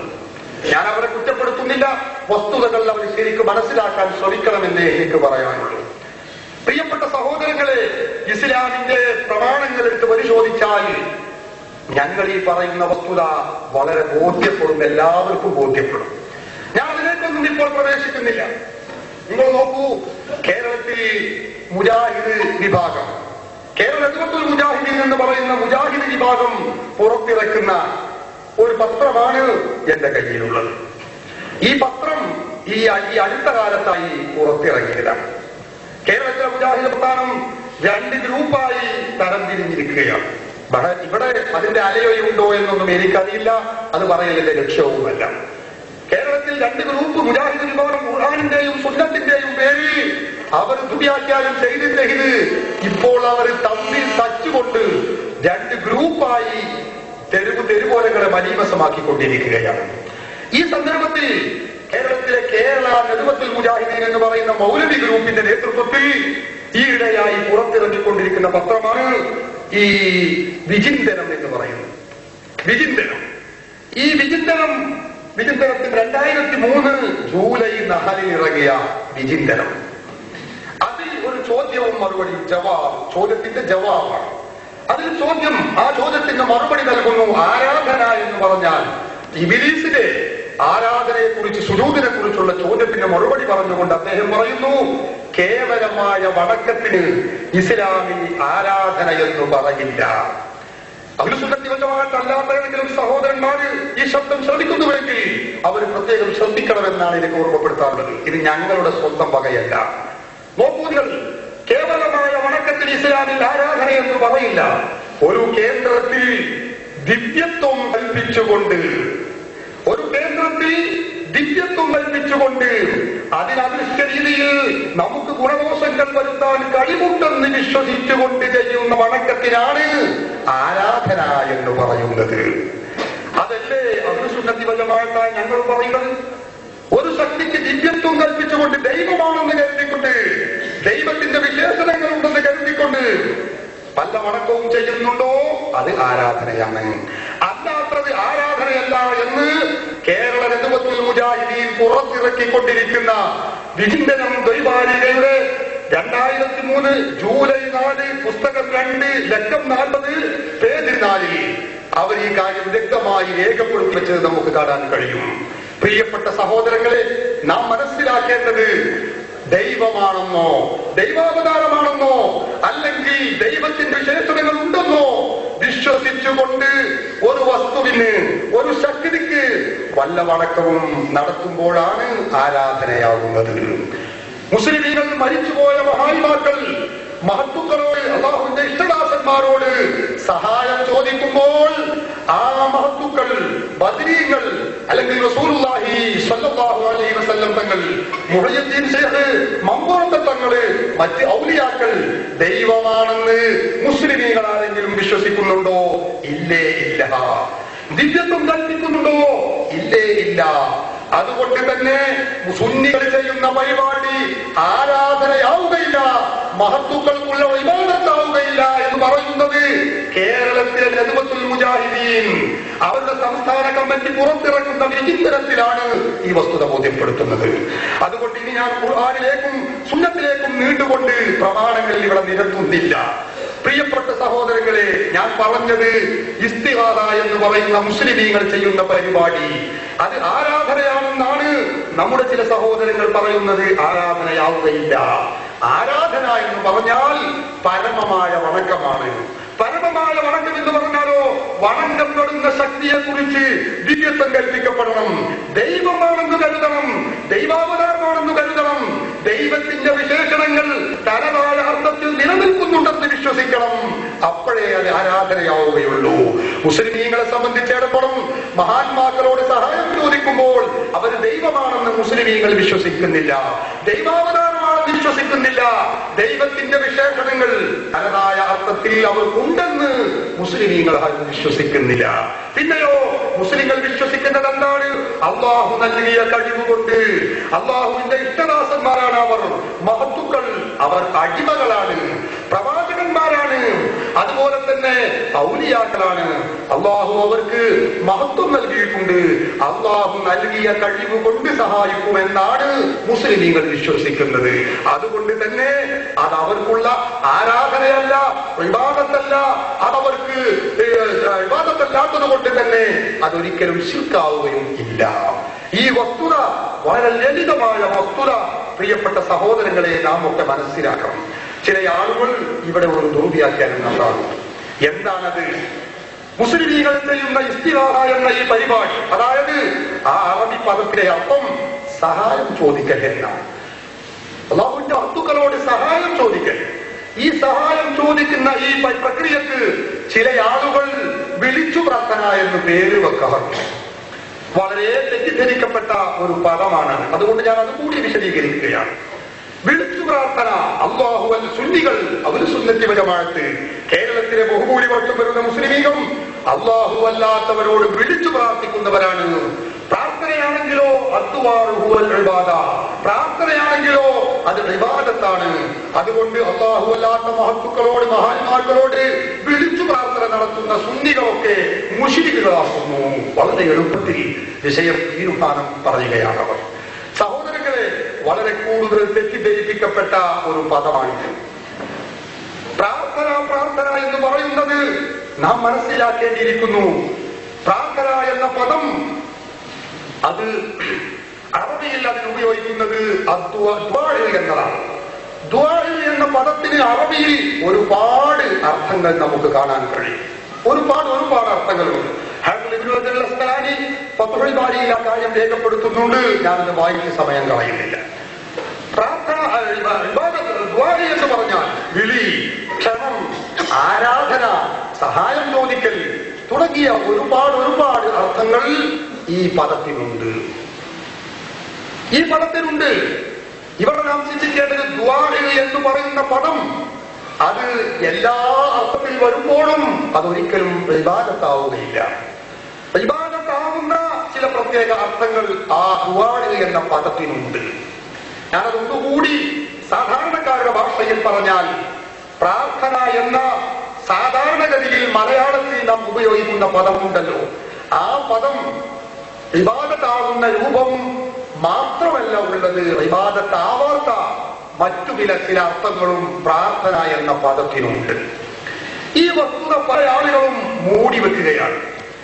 ഇത് പറയുമ്പോൾ ചില ആളുകൾ പറയാറുള്ളത്, പ്രസംഗിക്കാറുള്ളത്, പ്രാർത്ഥന അതെന്താണെന്ന് എല്ലാവർക്കും അറിയില്ലേ എന്നാണ്. വളരെ ലളിതമായി അങ്ങ് ആളുകളുടെ മുമ്പിലേക്ക് എറിഞ്ഞു കൊടുക്കുകയാണ്. പ്രാർത്ഥന അതെന്താണെന്ന് എല്ലാവർക്കും അറിയില്ലേ? എല്ലാവർക്കും അറിയുമെങ്കിൽ പിന്നെ ഈ തർക്കം ഉണ്ടാവുകയില്ലല്ലോ. അത് തർക്കമുണ്ടാവേണ്ടതിന്റെ കാരണം അത് വിശദീകരിക്കപ്പെടേണ്ട ഇസ്ലാമിലെ സാങ്കേതികമായ ഒരു പദമാണത്. അതുകൊണ്ട് തന്നെ പ്രാർത്ഥന എന്നത് എപ്പോഴാണ് ഇബാദത്താവുക, എപ്പോഴാണ് ഇബാദത്ത് അല്ലാതെയാവുക, ഇത് നാം മനസ്സിലാക്കേണ്ടിയിരിക്കുന്നു. പ്രാർത്ഥന എന്ന മലയാള പദത്തിന് ഭാഷാ നിഘണ്ടുകളിൽ ഒരുപാട് അർത്ഥങ്ങൾ നമുക്ക് കാണാൻ കഴിയും. നമ്മുടെ മലയാള നിഘണ്ടുകൾ എടുത്ത് കേരള ഭാഷാ നിഘണ്ടു, അതുപോലെ ശബ്ദസാഗരം, ശബ്ദതാരാവലി പോലെയുള്ള നിഘണ്ടുകൾ എടുത്ത് പരിശോധിച്ച് നോക്കിയാൽ അതിലൊക്കെ നമുക്ക് കാണാൻ കഴിയുന്നു. പ്രാർത്ഥന എന്ന് പറഞ്ഞാൽ അർത്ഥന, അതിന്റെ അർത്ഥമാണ് അർത്ഥന, അപേക്ഷിക്കുക, യാചിക്കുക, ചോദിക്കുക, നേർച്ച, സ്തുതി എന്നൊക്കെ പ്രാർത്ഥന എന്ന മലയാള പദത്തിനുണ്ട്. നാം മനസ്സിലാക്കണം, പ്രാർത്ഥന എന്ന മലയാള പദത്തിന്റെ അർത്ഥം എന്താണ്? ചോദിക്കുക, അപേക്ഷിക്കുക, യാചിക്കുക, നേർച്ച നേരുക, അതുപോലെ സ്തുതിക്കുക. ഇതൊക്കെ ഈ പദത്തിന്റെ അർത്ഥമാണ്. പ്രാർത്ഥന എന്ന് പറഞ്ഞാൽ എന്താണെന്ന് നമുക്കറിയില്ലേ എന്ന് ചോദിച്ചത് കൊണ്ട് മാത്രമായില്ല. ഈ നിരവധി അർത്ഥങ്ങളുള്ള ഈ പദത്തിൽ ഈ പദം കൊണ്ട് നാം ചെയ്യുന്ന പ്രവർത്തനം, അതായത് നാം ചെയ്യുന്ന പ്രവർത്തനങ്ങൾ, അത് എപ്പോഴാണ് ആരാധനയുടെ പരിധിയിലേക്ക് വരിക, എപ്പോഴാണ് ആരാധനയുടെ പരിധിയിൽ പെടാതിരിക്കുക, നാം ചിന്തിക്കേണ്ടതാണ്. നാം ചെയ്യുന്ന ഒരു പ്രവർത്തനത്തിന് പ്രാർത്ഥന എന്ന് പേരിട്ടത് കൊണ്ട് മാത്രം അത് ഇബാദത്താവുകയില്ല. ചില ആളുകൾ അങ്ങനെയാണ് മനസ്സിലാക്കിയിട്ടുള്ളത്. മുസ്ലിമീങ്ങൾ ചെയ്യുന്ന മഹത്തുക്കളോട് സഹായാർത്ഥന ചോദിക്കുന്ന ഈ പ്രക്രിയക്ക് ചില ആളുകൾ പ്രാർത്ഥന എന്ന് പേരിട്ടു. സുന്നികൾ അല്ലാഹു അല്ലാത്തവരോട് പ്രാർത്ഥിക്കുന്നവരാണ്. പ്രാർത്ഥനയാണെങ്കിലോ ശിർക്കുമാകുന്നു എന്നും പേര് വെച്ചത് കൊണ്ട് മാത്രം അത് ശിർക്കാവുകയില്ല. പ്രാർത്ഥന എന്ന് മുസ്ലിമീങ്ങൾ ചെയ്യുന്ന ഇസ്തിഗാസയെ കുറിച്ച് സാധാരണഗതിയിൽ ആരും പറയാറില്ല. അത് സഹായാർത്ഥന എന്നാണ്. ഇസ്തിഗാസ എന്ന പദത്തിന്റെ ഭാഷയിൽ പ്രാർത്ഥന എന്ന് പറയുമോ, ദുആ എന്ന് പറയുമോ, ഇതൊന്നുമല്ല നമ്മുടെ ചർച്ചാ വിഷയം. ഇതെന്താണ്? മുസ്ലിമീങ്ങൾ ചെയ്യുന്ന പരിപാടി അത് ആരാധനയുടെ പരിധിയിൽ പെട്ട പ്രാർത്ഥനയാവുന്നുണ്ടോ ഇല്ലേ, ഇതാണ് നമ്മുടെ ചർച്ച. പ്രാർത്ഥന എന്ന് പറഞ്ഞാൽ അതിന്റെ അർത്ഥം ചോദിക്കുക, യാചിക്കുക, അപേക്ഷിക്കുക എന്നൊക്കെയാണ്. എല്ലാ അപേക്ഷയും ശിർക്കാണോ? എല്ലാ അപേക്ഷയും എല്ലാ ചോദ്യവും വിവാദത്താണോ? അല്ലെന്ന് എല്ലാവർക്കും അറിയുന്ന കാര്യമാണ്. പിന്നെ എപ്പോഴാണ് ആ ചോദ്യം, ആ പ്രാർത്ഥന, ആ അപേക്ഷ വിവാദത്താവൽ എപ്പോഴാണ്? അത് നാം മനസ്സിലാക്കണം. ഞാൻ നേരത്തെ സൂചിപ്പിച്ച വിവാദത്തിന്റെ നിർവചനമായി മുജാഹിദ് പ്രസ്ഥാനത്തിന്റെ മുഖപത്രം വിചിന്തനത്തിൽ തന്നെ വന്ന ആ ഉദ്ധരണി ഞാൻ നിങ്ങളുടെ ശ്രദ്ധയിൽപ്പെടുത്തുകയാണ്. ചോദിക്കുന്നത്, പ്രാർത്ഥിക്കുന്നത്, അപേക്ഷിക്കുന്നത് എപ്പോഴാണ് ആരാധനയാവുക? ആരാധനയാവണമെങ്കിൽ ചോദിക്കപ്പെടുന്ന ശക്തി, അപേക്ഷിക്കപ്പെടുന്ന ശക്തി, പ്രാർത്ഥിക്കപ്പെടുന്ന ശക്തി, ചോദിക്കപ്പെടുന്ന വസ്തു, അതിന് ദിവ്യത്വമുണ്ട് എന്ന് കൽപ്പിച്ചുകൊണ്ടാണോ, വിശ്വസിച്ചുകൊണ്ടാണോ ചോദിക്കുന്നതെങ്കിൽ ആ ചോദ്യം, ആ അപേക്ഷ, ആ അർത്ഥന, ആ പ്രാർത്ഥന അത് ഇബാദത്താണ്, ആരാധനയാണ്. ആ ദിവ്യത്വം കൽപ്പിച്ചുകൊണ്ടല്ല ചോദിക്കുന്നതെങ്കിൽ, ദൈവമാണെന്ന് കരുതിക്കൊണ്ടല്ല ചോദിക്കുന്നത്, ദൈവാവതാരമാണെന്ന് കരുതിക്കൊണ്ടല്ല ചോദിക്കുന്നത് എങ്കിൽ അതിന് പ്രാർത്ഥന എന്ന് പേരിട്ടത് കൊണ്ടായില്ല. ആ ചോദ്യം, ആ തേട്ടം, ആ സഹായം ചോദിക്കൽ, ആ അപേക്ഷ, ആ യാചന, ആ പ്രാർത്ഥന ഇബാദത്തിൽ പെടുകയുമില്ല. അതുകൊണ്ട് അത് ശിർക്കാവുകയുമില്ല. ഞാൻ പറഞ്ഞത് പ്രിയപ്പെട്ട സഹോദരന്മാരെ അടിസ്ഥാനപരമായി നാം മനസ്സിലാക്കണം. സുന്നികൾ ചെയ്യുന്ന ഇസ്തിഗാസയെ കുറിച്ച് പ്രാർത്ഥന എന്ന പേരിട്ടത് അത് ശിർക്കാക്കുന്ന ചില ആളുകളുണ്ട്. പ്രാർത്ഥന എന്ന് പേരിട്ടത് കൊണ്ട് മാത്രം അത് ഇബാദത്താവുകയില്ല, അത് ആരാധനയാവുകയില്ല, അത് ശിർക്കാവുകയില്ല. പ്രാർത്ഥന എന്ന മലയാള പദത്തിന്റെ അർത്ഥം അത് അപേക്ഷിക്കുക, ചോദിക്കുക, യാചിക്കുക എന്നാണെന്ന് മലയാള നിഘണ്ടുകൾ നമ്മെ പഠിപ്പിക്കുന്നു. എല്ലാ ചോദ്യവും, എല്ലാ അപേക്ഷയും, എല്ലാ യാചനയും ശിർക്കാവുകയില്ല എന്ന് പറയേണ്ടതില്ല. പിന്നെയോ മുജാഹിദ് പ്രസ്ഥാനത്തിന്റെ മുഖപത്രം പറഞ്ഞതുപോലെ, ഖുർആൻ സുന്നത്ത് കമ്മിറ്റി പ്രമാണങ്ങളും പഠിപ്പിച്ചതുപോലെ ദൈവമാണെന്ന് കരുതിക്കൊണ്ട്, ദിവ്യത്വം കൽപ്പിച്ചുകൊണ്ട്, ദൈവാവതാരമാണെന്ന് കരുതിക്കൊണ്ട്, ദൈവത്തിന്റെ ഗുണവിശേഷണങ്ങളിൽ തനതായ അർത്ഥത്തിൽ ഉണ്ടെന്ന് വിശ്വസിച്ചുകൊണ്ട് ഒരു വസ്തുവിനോട് നാം ചോദിക്കുകയാണെങ്കിൽ അത് പ്രാർത്ഥന പേരിട്ടാലും ശരി, പേരിട്ടില്ലെങ്കിലും ശരി, അത് അവർക്കുള്ള ആരാധനയാണ്, അത് ശിർക്കാണ്. അതിൽ മരിച്ചുപോയ മഹാത്മാവായിരിക്കണം എന്ന നിബന്ധനയൊന്നുമില്ല. ജീവിച്ചിരിക്കുന്ന ആളുകളോട്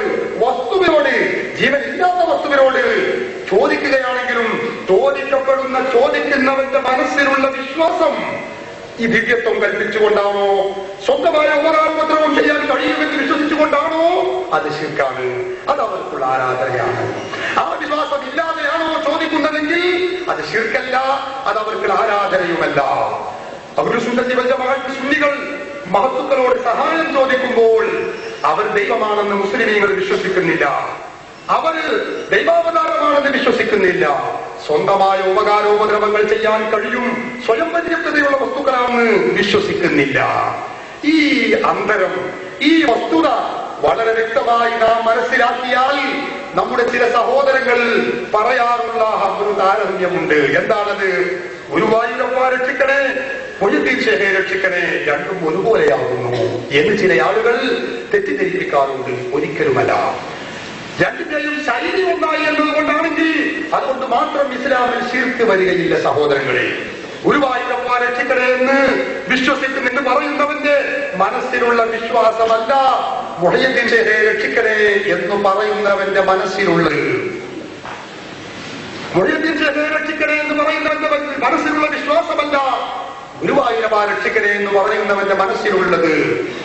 നോക്കൂ നിങ്ങൾ, ഒരു ഉദാഹരണത്തിന് വേണ്ടി ഞാൻ ഓർമ്മപ്പെടുത്തട്ടെ. നമ്മുടെ സഹോദരന്മാർ, നമ്മുടെ നാട്ടിൽ നിന്ന് ഒരാൾ വിശുദ്ധ കഅബാലയത്തിലേക്ക് ഹജ്ജ് കർമ്മത്തിന് വേണ്ടി പുറപ്പെടുകയാണ്. കഅബാലയത്തിലെത്തിയാൽ ആദ്യം ചെയ്യേണ്ട പ്രവർത്തനം എന്താണ്? അവിടെ തഹയ്യത്ത് നിസ്കാരമല്ല മസ്ജിദുൽ ഹറാമിലേക്ക് പ്രവേശിച്ചാൽ പിന്നെ ചെയ്യേണ്ടത്. കഅബാലയത്തിന്റെ തവാഫാകുന്നു, കഅബയെ തവാഫ് ചെയ്യുക എന്നതാണ് അനിവാര്യമായി അവിടെ ചെയ്യേണ്ടത്. ഒരു മനുഷ്യൻ നമ്മുടെ നാട്ടിൽ നിന്ന് മക്കയിലേക്ക് വിശുദ്ധ ഹജ്ജ് കർമ്മത്തിന് പോകുന്നു. അവൻ ചെന്ന് ചെയ്യുന്ന കാര്യം എന്താണ്? മക്കയിലുണ്ട് കഅബാലയത്തിന് മുസ്ലിമീങ്ങൾ വിളിക്കുന്ന കല്ലുകൊണ്ട് നിർമ്മിക്കപ്പെട്ട ഒരു കെട്ടിടമുണ്ട്. അവിടെ ആ കെട്ടിടത്തെ നമ്മൾ വലം വെക്കുകയാണ്, വലയം ചെയ്യുകയാണ്. അല്ലെ, നമ്മുടെ നാട്ടിൽ നിന്ന് തന്നെ ഒരു മുസ്ലിം സഹോദരൻ ഗുരുവായൂരിലേക്ക് ക്ഷേത്ര പ്രദക്ഷിണത്തിന് വേണ്ടി അദ്ദേഹം ഗുരുവായൂരിലേക്ക് പോകുന്നു. ആ മനുഷ്യൻ ചെയ്യുന്നത് എന്താണ്? അവിടെ ചെന്നുകൊണ്ട് കല്ലുകൊണ്ട്, ഗുരുവായൂരിൽ കല്ലുകൊണ്ട് നിർമ്മിക്കപ്പെട്ട ഒരു കെട്ടിടമുണ്ട്, അതിന് അദ്ദേഹം വലം വെക്കുന്നു. നിങ്ങളത് രണ്ടും ഒരു വീഡിയോയിൽ പകർത്തി നോക്കൂ. തത്വത്തിൽ രണ്ടും ഒരുപോലെ തന്നെ എന്ന് പറഞ്ഞാൽ കല്ലുകൊണ്ട് നിർമ്മിക്കപ്പെട്ട ഒരു കേന്ദ്രത്തെ, ഒരു കെട്ടിടത്തെ മുസ്ലിമായ മനുഷ്യൻ കഅബയിൽ ചെന്നുകൊണ്ട്, മക്കയിൽ ചെന്നുകൊണ്ട് അവൻ വലയം ചെയ്യുന്നു. അതുപോലെ തന്നെ ഗുരുവായൂരിൽ ചെന്ന് അമ്പലമാകുന്ന ആ ബിൽഡിങ്ങിനെ കല്ലുകൊണ്ട് നിർമ്മിച്ച കെട്ടിടത്തെ ആ മുസ്ലിം സഹോദരന് വലയം ചെയ്യുന്നു. നോക്കൂ നിങ്ങൾ, കഅബാലയത്തിൽ ചെന്നുകൊണ്ട് ഈ വലയം ചെയ്യുന്നത്, ഈ കല്ലുകൊണ്ട് നിർമ്മിച്ച കെട്ടിടത്തെ വലയം ചെയ്യുന്നത്, അത് തൗഹീദാണ്, അത് ഇസ്ലാം നിർദ്ദേശിച്ചതാണ്, അത് അനിവാര്യമായതാണ്, അത് വാജിബാണ്.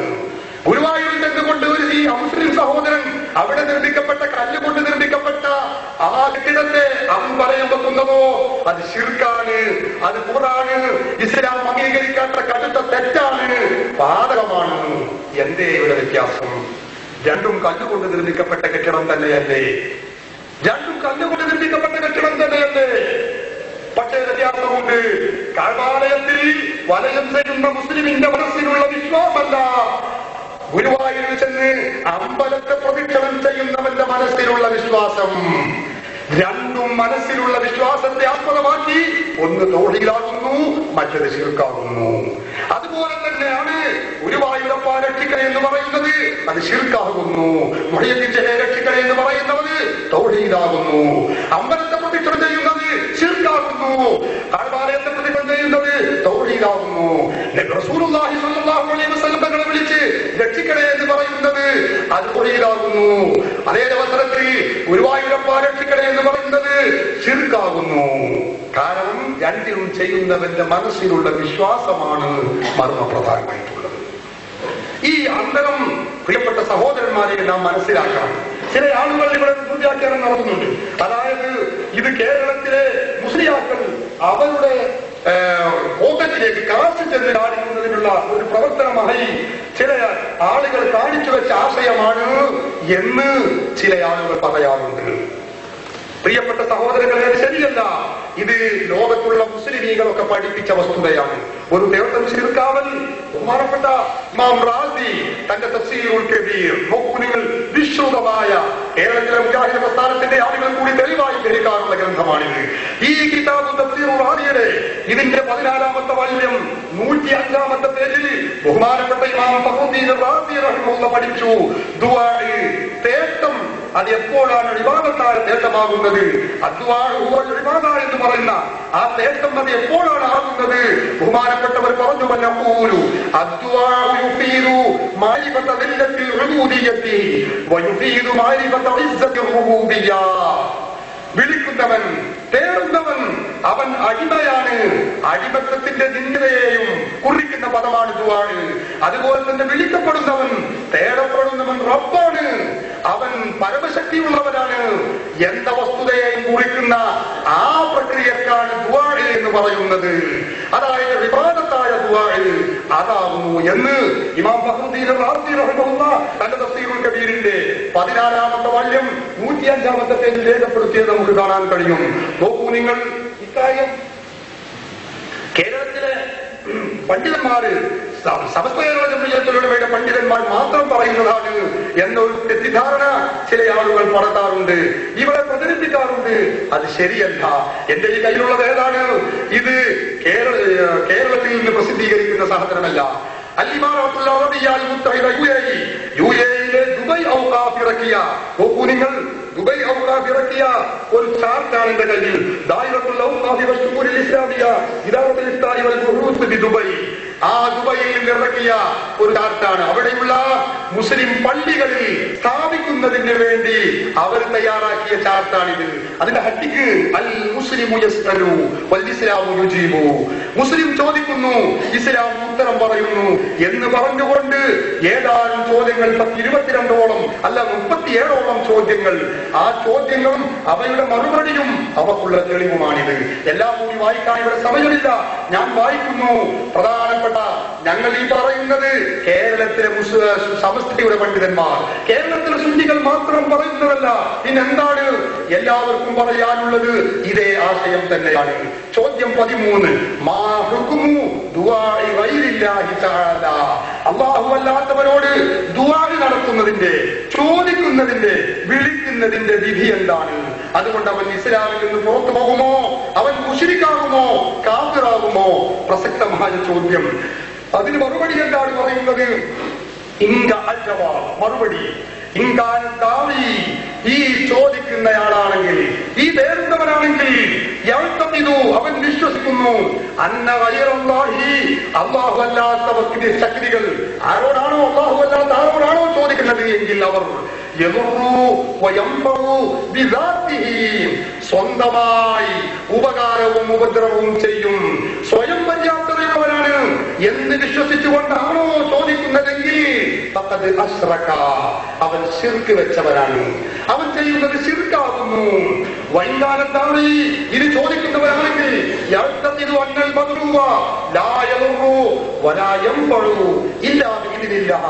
അള്ളാഹു നൽകിയ കഴിവുകൊണ്ട്, അള്ളാഹുന്റെ സമ്മതത്തോടെയാണ് ഉപദ്രവങ്ങൾ ചെയ്യുന്നത് എന്ന് വിശ്വസിച്ചുകൊണ്ടാണോ നാം അള്ളാഹുവിന്റെ അടിമകളോട് ചോദിക്കുന്നത്, അള്ളാഹുവിന്റെ സൃഷ്ടികളോട് ചോദിക്കുന്നതെങ്കിൽ അവൻ മുശ്രിക്കല്ല, അത് ശിർക്കല്ല.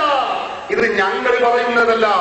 യുഎഇയിലെ അൽമാറാത്തുൽ അറബിയ്യ അൽ മുത്തഹിദയ, ആ യുഎഇ ഗവൺമെന്റിലെ ദുബൈ ഔഖാഫ് ഇറക്കിയ ഈ ചാർട്ടിൽ, പള്ളികളിൽ പ്രദർശിപ്പിക്കാൻ വേണ്ടി തയ്യാറാക്കിയ ഈ ചാർട്ടിൽ ഈ കാര്യം വ്യക്തമായി രേഖപ്പെടുത്തിയത് നമുക്ക് കാണാൻ കഴിയും. അതുകൊണ്ട് പ്രിയപ്പെട്ട സഹോദരങ്ങളെ, ഞാൻ പറയുന്നത് ഈ വിഷയം, ഇത് മുസ്ലിം സമുദായത്തിൽ ആവശ്യമില്ലാത്ത ഒരു തർക്കം വലിച്ചിട്ടതാണെന്ന് നിങ്ങൾ ഓർക്കണം. പൂർവീക മുസ്ലിമീങ്ങൾക്കാർക്കും തർക്കമില്ലാത്ത വിഷയമാണ്. അത് മലയാളത്തിൽ പ്രാർത്ഥന എന്നും വിളിച്ചു പ്രാർത്ഥന എന്നും അറബിയിൽ ദുആ എന്നൊക്കെ പേരിട്ടുകൊണ്ട് മുസ്ലിമീങ്ങളൊക്കെ മുശ്രിക്കാക്കാൻ വേണ്ടി ചില ആളുകൾ നടത്തുന്ന കുൽസിത ശ്രമമാണ് എന്ന് പ്രിയപ്പെട്ട സഹോദരങ്ങളെ നാം ഒക്കെ മനസ്സിലാക്കണം. ഒരു കാര്യം കൂടി ഞാൻ പറഞ്ഞു എന്റെ സംസാരം അവസാനിപ്പിക്കുകയാണ്. ഈ വിഷയമായി അടിസ്ഥാനപരമായി നാം മനസ്സിലാക്കേണ്ട ഒരു കാര്യമുണ്ട്. എന്താണ്? വിശുദ്ധ ഖുർആനിൽ അല്ലാഹു സുബ്ഹാനഹു വ തആല മനുഷ്യരോടായി ഒരു കാര്യം പഠിപ്പിക്കുന്നുണ്ട്. ഇസ്ലാമിന്റെ അടിസ്ഥാന തൗഹീദ് പഠിപ്പിക്കുന്ന കൂട്ടത്തിൽ അല്ലാഹു പഠിപ്പിക്കുന്നത് കാണാൻ കഴിയും. എന്താണ്? നമ്മുടെ എല്ലാ കാര്യങ്ങളുടെയും സഹായം, എല്ലാ പ്രവർത്തനങ്ങൾക്കുമുള്ള കഴിവ് അല്ലാഹുവാണ് നൽകുന്നത്. നമുക്കറിയില്ലേ, സൂറത്തുൽ ഫാത്തിഹയിലൂടെ നാം അല്ലാഹുവിനോട് ചോദിക്കുന്നു, ഇയ്യാക നഅ്ബുദു വ ഇയ്യാക നസ്തഈൻ. പടച്ചവനെ, നിനക്ക് മാത്രം ഞങ്ങൾ ആരാധിക്കുന്നു, നിന്നോട് മാത്രം ഞങ്ങൾ സഹായം ചോദിക്കുന്നു. ഞങ്ങളുടെ എല്ലാ പ്രവർത്തനങ്ങളും, എല്ലാ പ്രവൃത്തിയുടെയും എല്ലാ പ്രവർത്തനങ്ങളെയും സഹായം, എല്ലാ സഹായവും നിന്നോടാണ് ഞങ്ങൾ ചോദിക്കുന്നത്. ഭൗതികവും അഭൗതികവുമായ ഏതെല്ലാം സഹായമുണ്ടോ മുഴുവൻ സഹായവും റബ്ബേ നിന്നോടാണ് ഞങ്ങൾ ചോദിക്കുന്നത്. മുസ്ലിമീങ്ങൾ പ്രതിജ്ഞ ചെയ്യുകയാണ്. മറ്റൊരായത്തിൽ അല്ലാഹു പഠിപ്പിച്ചു, വമൻ നസ്റു ഇല്ലാ മിൻ ഇൻദില്ലാഹിൽ അസീസിൽ ഹകീം. സൂറത്ത് ആല ഇംറാന്റെ 126-ാമത്തെ ആയത്തിൽ അല്ലാഹു പറഞ്ഞു, ഏതൊരു സഹായമുണ്ടോ അതൊക്കെ അല്ലാഹുവിൽ നിന്ന് മാത്രമാകുന്നു. ഭൗതികമായ സഹായമാവട്ടെ, ഭാര്യയിലൂടെയുള്ള സഹായമാവട്ടെ, ഡോക്ടറിലൂടെയുള്ള സഹായമാവട്ടെ, ഗുരുനാഥനിലൂടെയുള്ള സഹായമാവട്ടെ, ഏത് സഹായമായാലും അതെല്ലാം അല്ലാഹു നൽകുന്നതാണ്. അല്ലാഹു മാത്രമാണ് ആ സഹായം നൽകുന്നത്. അല്ലാഹുവിന്റെ ഖുർആൻ പഠിപ്പിക്കുകയാണ്. മറ്റൊരായത്തിൽ കാണാം, വകഫാ ബില്ലാഹി വലിയ്യൻ വകഫാ ബില്ലാഹി നസീറാ. അല്ലാഹു മതി നിങ്ങൾക്ക് സഹായിയായിട്ട്. എല്ലാ സഹായങ്ങൾക്കും അല്ലാഹു തന്നെ ഏറ്റവും മതിയായവനാണ്. ഖുർആൻ പഠിപ്പിക്കുന്നു. വമാലക്കും മിൻ ദൂനില്ലാഹി വലിയ്യൻ വലാ നസീർ. അല്ലാഹുവിന്റെ ഖുർആൻ പറഞ്ഞു, അല്ലാഹു അല്ലാതെ മറ്റൊരു സഹായി നിങ്ങൾക്ക് ഇല്ലേ ഇല്ല. അല്ലാഹു പഠിപ്പിച്ചു. ഇങ്ങനെ ഒട്ടേറെ ആയത്തുകളിൽ അല്ലാഹുവാണ് യഥാർത്ഥ സഹായി എന്ന് നമ്മെ പഠിപ്പിക്കുകയാണ്. എന്താണ് ഇതിന്റെ അർത്ഥം? മുസ്ലിമീങ്ങളെ സംബന്ധിച്ചിടത്തോളം അവന്റെ മുഴുവൻ ചലനവും അവന്റെ മുഴുവൻ സഹായവും അത് അല്ലാഹു നൽകുന്ന സഹായമാണ്. ഭൗതികമാവട്ടെ അഭൗതികമാവട്ടെ ഏത് സഹായമായാലും അതൊക്കെ അല്ലാഹു നൽകുന്നതാണ്. അപ്പൊ എല്ലാ സഹായവും അല്ലാഹുവിൽ നിന്ന് ലഭിക്കുന്നതാണ് എന്ന് ഉറച്ചു വിശ്വസിക്കുന്നവരാണ് മുസ്ലിമീങ്ങൾ. ഇമാം തുർമുദി ഉദ്ധരിക്കുന്ന ഹദീസിൽ നിങ്ങൾക്കറിയാമോ, അല്ലാഹുവിന്റെ റസൂല് പഠിപ്പിക്കുന്നത് കാണാൻ കഴിയും, ലിയസ്അൽ അഹദുകും റബ്ബഹു ഹാജതഹു. ഓരോരുത്തരും നിങ്ങളുടെ ആവശ്യങ്ങൾ അല്ലാഹുവിനോട് ചോദിക്കട്ടെ. ഹത്താ യസ്അലൽ മിൽഹ. ഉപ്പില്ലാതെയായാൽ ഉപ്പ് അല്ലാഹുവിനോട് ചോദിക്കട്ടെ. അല്ലാഹുവിന്റെ റസൂല് പഠിപ്പിക്കുകയാണ്. ഹത്താ യസ്അലൽ ശിബ്അനായി ഇദാ ഇദൻകത. ചെരുപ്പിന്റെ വാരയറ്റ് പോയാൽ അത് അല്ലാഹുവിനോട് ചോദിക്കട്ടെ. അല്ലാഹുവിന്റെ റസൂല് പഠിപ്പിക്കുകയാണ് ഈ ഹദീസ്. എന്താണ് ഇതിന്റെ അർത്ഥം? മറ്റൊരു ഹദീസിൽ കാണാം, നീ വല്ലതും ചോദിക്കുകയാണെങ്കിൽ അല്ലാഹുവോട് ചോദിച്ചു. വല്ലതും സഹായം തേടുകയാണെങ്കിൽ അല്ലാഹുവിനോട് സഹായം ചോദിക്കൂ. ഇങ്ങനെ ഒട്ടേറെ ആയത്തുകളും ഹദീസുകളും നമുക്ക് കാണാൻ കഴിയും. എന്താണ് ഈ ആയത്തുകളിലും ഹദീസുകളിലും കൂടെയും അല്ലാഹുവും റസൂലും ഒക്കെ പഠിപ്പിക്കുന്നത്? പണ്ഡിതന്മാർ അത് വിശദീകരിച്ചത് കാണാം. ബഹുമാനപ്പെട്ട ഇമാം ഇബ്നു ഹജർ റഹിമഹുല്ലാഹ് അത് വിശദീകരിച്ചു. അതേ ഫൽ മുസ്തഗാസു ബിഹി വകദാ അൽ ഇസ്തിആനത്തു ബിൽ ഹഖീഖത്തി മിനല്ലാഹ്. യഥാർത്ഥത്തിൽ ഏത് സഹായവും അല്ലാഹുവിൽ നിന്നാണ്. നാം ഭൗതികമായി ലഭിക്കുന്നതാവട്ടെ അഭൗതികമായി ലഭിക്കുന്നതാവട്ടെ, ഭാര്യയിലൂടെ ലഭിക്കുന്നതാവട്ടെ, നമ്മുടെ ഡോക്ടറിലൂടെ ലഭിക്കുന്നതാവട്ടെ, മക്കളിലൂടെ ലഭിക്കുന്നതാവട്ടെ, സുഹൃത്തുക്കളിലൂടെ ലഭിക്കുന്നതാവട്ടെ, ഏത് സഹായവും അല്ലാഹുവിൽ നിന്നാകുന്നു. മുസ്ലിങ്ങൾ വിശ്വസിക്കുന്നത് അങ്ങനെയാണ്. എന്നാൽ ഇങ്ങനെ അല്ലാഹു നമുക്ക് നൽകിയ നമ്മുടെ എല്ലാ സഹായത്തിന്റെയും ഉടമ അല്ലാഹുവാണ് എന്ന് അസന്ദിഗ്ധമായി അല്ലാഹുവിന്റെ ഖുർആൻ നമ്മെ പഠിപ്പിക്കുന്നുണ്ടെങ്കിൽ ഒരു കാര്യം നാം മനസ്സിലാക്കേണ്ടത്, ആ സഹായം അല്ലാഹു നൽകാൻ ചില കേന്ദ്രങ്ങളെ നമുക്ക് അല്ലാഹു പരിചയപ്പെടുത്തി തന്നിട്ടുണ്ട്. എല്ലാ സഹായവും അല്ലാഹുവാണ്. എല്ലാ സഹായം ചോദിക്കേണ്ടതും അല്ലാഹുവാണ്. വിശുദ്ധ ഖുർആനും സുന്നത്തും പഠിപ്പിക്കുന്നുണ്ട്. എന്നാൽ അതേ അല്ലാഹു തന്നെ നമുക്ക് ചില സഹായങ്ങൾ കേന്ദ്രങ്ങൾ പഠിപ്പിച്ചത് കാണാൻ കഴിയും. അല്ലാഹുവിന്റെ ഖുർആനിൽ പഠിപ്പിച്ചു, മുസ്ലിം വിശ്വാസികളായ പുരുഷന്മാരും സ്ത്രീകളും പരസ്പരം അങ്ങുമിങ്ങും സഹകാരികളാകുന്നു, സഹായികളാകുന്നു. അല്ലാഹുവിന്റെ സഹായം ലഭിക്കുന്ന കേന്ദ്രമായി അല്ലാഹു പഠിപ്പിക്കുകയാണ്. മറ്റൊരായത്തിൽ കാണാം, ഇന്നമാ വലിയ്യുല്ലാഹു വറസൂലുഹു വല്ലദീന ആമനു അല്ലദീന യുഖീമൂന അസ്സലാത്ത വയുഊതൂന സകാത്ത വഹും റാക്കിഊൻ. അല്ലാഹുവിന്റെ ഖുർആനിലൂടെ അല്ലാഹു പഠിപ്പിക്കുന്നു, അല്ലാഹു മാത്രമാണ് സഹായം ചോദിക്കപ്പെടുന്നവൻ എന്ന് പഠിപ്പിച്ച ഖുർആൻ അല്ലാഹുവിന്റെ സഹായം ലഭിക്കുന്ന കേന്ദ്രങ്ങളായി നമുക്ക് പരിചയപ്പെടുത്തി തരികയാണ്. ഇന്നമാ വലിയ്യുല്ലാഹ്, നിശ്ചയം നിങ്ങളുടെ സഹായി അല്ലാഹു ആകുന്നു. വറസൂലുഹു, അല്ലാഹുവിന്റെ റസൂലും നിങ്ങളുടെ സഹായിയാകുന്നു. വല്ലദീന ആമനു അല്ലദീന യുഖീമൂന അസ്സലാത്ത വയുഊതൂന സകാത്ത വഹും റാക്കിഊൻ. നിസ്കാരം അതിന്റെ ക്രമം പോലെ നിർവഹിക്കുകയും സകാത്ത് കൊടുക്കുകയും ഒക്കെ ചെയ്യുന്ന ഈമാനിൽ കമാൽ പ്രാപിച്ച സത്യവിശ്വാസികൾ അവരും നിങ്ങൾ നിങ്ങളുടെ സഹായിയാകുന്നു. അള്ളാഹുവിന്റെ ഖുർആൻ നമ്മെ പരിചയപ്പെടുത്തുകയാണ്. അപ്പൊ അള്ളാഹു മാത്രമാണ് സഹായത്തിന് അർഹനെന്ന് പഠിപ്പിച്ച ഖുർആൻ തന്നെ ആ സഹായത്തിന്റെ കേന്ദ്രങ്ങളായി നമുക്ക് പരിചയപ്പെടുത്തി തരികയാണ്. നോക്കൂ നിങ്ങൾ, മുസ്ലിങ്ങളോട് അല്ലാഹു സഹായികളെ കിട്ടാൻ വേണ്ടി പ്രാർത്ഥിക്കാനുള്ള പ്രാർത്ഥന പഠിപ്പിച്ചു തരികയാണ്.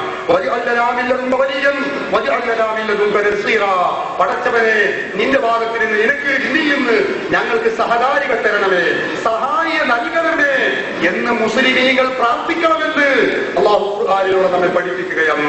മറ്റൊരാഴ്ചയിൽ കാണാം അള്ളാഹുവിന്റെ സഹായികളായി അള്ളാഹു ചില ആളുകളെ പരിചയപ്പെടുത്തുന്നു. മലക്കുകൾ മനുഷ്യരോട് പറയുന്നു, ഞങ്ങൾ നിങ്ങളുടെ സഹായിയാണ്. ദുനിയാവിലും ആഖിറത്തിലും ഞങ്ങൾ നിങ്ങളുടെ സഹായിയാണ്. നോക്കൂ നിങ്ങൾ, അള്ളാഹു മാത്രമാണ് സഹായി, അള്ളാഹുവിനോട് മാത്രമേ സഹായം ചോദിക്കാവൂ എന്ന് പഠിപ്പിച്ച പരിശുദ്ധ ഖുർആനും തിരുസുന്നത്തുമാണ് നമ്മെ ഈ പഠിപ്പിക്കുന്നത്. അള്ളാഹു അനുവദിച്ച ചില സഹായ കേന്ദ്രങ്ങളെ നമുക്ക് പരിചയപ്പെടുത്തി തരുകയാണ്. അള്ളാഹുവിന്റെ ഖുർആനിൽ കാണാം, വലില്ലാഹി ജുനൂദുസ് സമാവാതി വൽ അർളി വകാന അല്ലാഹു അലീമൻ ഹകീമ. അള്ളാഹുവിന്റെ ഒട്ടേറെ സൈന്യങ്ങളുണ്ട്, ആകാശങ്ങളിലും ഭൂമികളിലും അള്ളാഹുവിന്റെ സൈന്യങ്ങളുണ്ട്. ഹദീസിൽ കാണാം, ആരാണ് ആ സൈന്യങ്ങൾ? അൽ അർവാഹു ജുനൂദുൻ മുജന്നദ. ഇമാം ബുഖാരി ഉദ്ധരിക്കുന്ന ഹദീസിൽ കാണാം. ഞാൻ പറഞ്ഞത്, അപ്പൊ വിശുദ്ധ ഖുർആനിൽ അള്ളാഹുവോട് മാത്രമേ സഹായം ചോദിക്കാവൂ, അള്ളാഹു മാത്രമാണ് എല്ലാ സഹായത്തിന്റെയും വിധാതാവ് എന്ന് പഠിപ്പിച്ച അതേ ഖുർആനും സുന്നത്തും തന്നെയാണ് സഹായത്തിന്റെ കേന്ദ്രങ്ങളായി ഒട്ടേറെ കേന്ദ്രങ്ങളെ നമുക്ക് പരിചയപ്പെടുത്തുന്നത്. മറ്റൊരായത്തിൽ കാണാം,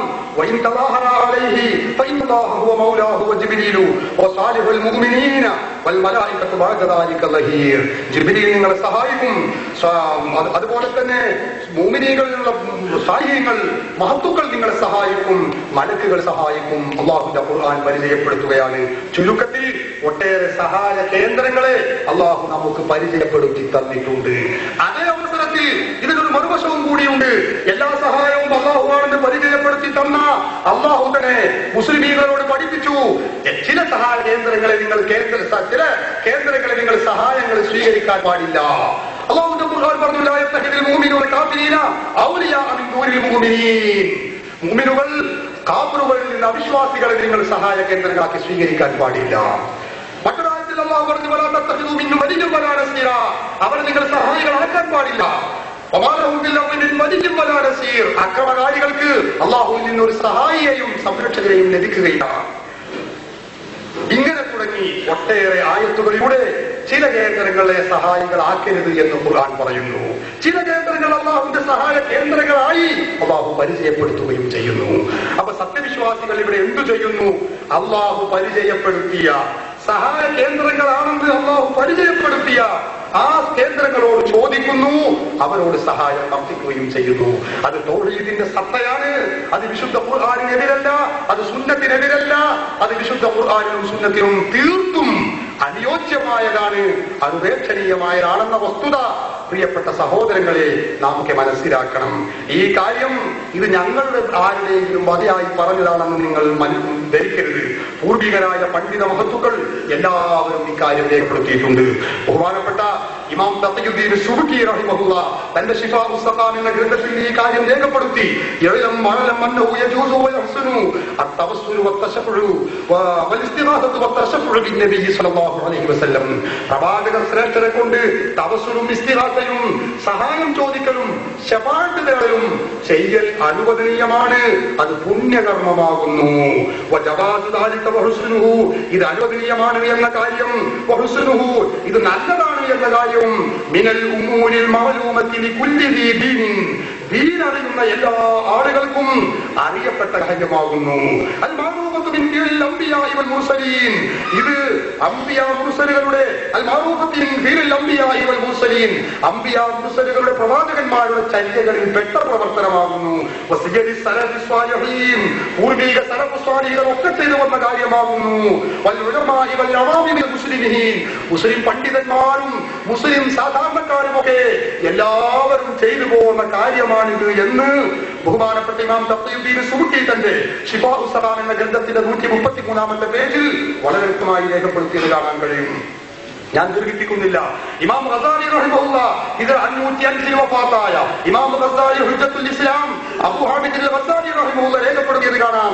അമ്മ തഖറബുൽ മശാഹിദിൽ അംബിയാഇ വൽ അയിമ്മത്തി അലൈഹിം സ്വലാത്തു വസ്സലാം ഫഇന്നൽ മഖ്സൂദ സിയാറത വൽ ഇസ്തിംദാദ മിൻ ബൈനൽ മഖ്സൂദ സിയാറത വൽ ഇസ്തിംദാദ മിൻ സുആലിൽ മഗ്റബി വ ഖളാഇൽ ഹവായിദി മിൻ അർവാഹിൽ അംബിയാഇ വൽ അയിമ്മ.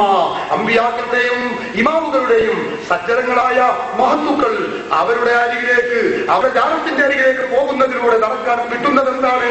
അവരിൽ നിന്ന് സഹായാർത്ഥനയാണ്, അവരിൽ നിന്ന് ആവശ്യ പൂർത്തീകരണമാണ് ലഭിക്കുന്നത് എന്ന് ബഹുമാനപ്പെട്ട ഇമാം ഗസാലി തന്റെ വിശ്രുതമായ അൽ മഗ്നൂൻ ബിഹി അലാ ഗൈരി അഹ്ലി എന്ന ഗ്രന്ഥത്തിൽ രേഖപ്പെടുത്തിയത് നമുക്ക് കാണാൻ കഴിയുന്നു. നോക്കൂ നിങ്ങൾ, ബഹുമാനപ്പെട്ട ഇമാം റംലി ഈ വിഷയവുമായി ചോദ്യം വന്നപ്പോൾ ഇമാം റംലി തന്റെ ആ ഫതാവ റംലിയിൽ വ്യക്തമായി മറുപടി പറയുന്നത് കാണാൻ കഴിയും. ഈ വിഷയത്തെക്കുറിച്ച് ഇത് അനുവദനീയമാണോ എന്ന് ചോദിക്കുമ്പോൾ ഇമാം റംലി പറയുന്നു, ബഹുമാനപ്പെട്ടവർ മറുപടി പറഞ്ഞു,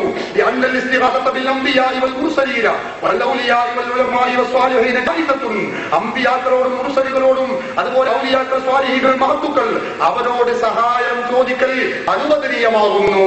പ്രിയപ്പെട്ട സഹോദരങ്ങളെ, ഇന്നും ഇന്നലെയും ജീവിച്ച പണ്ഡിതന്മാർ പറഞ്ഞതല്ല ഇതൊക്കെ. അവരോട് സഹായം ചോദിക്കൽ അനുവദനീയമാകുന്നു.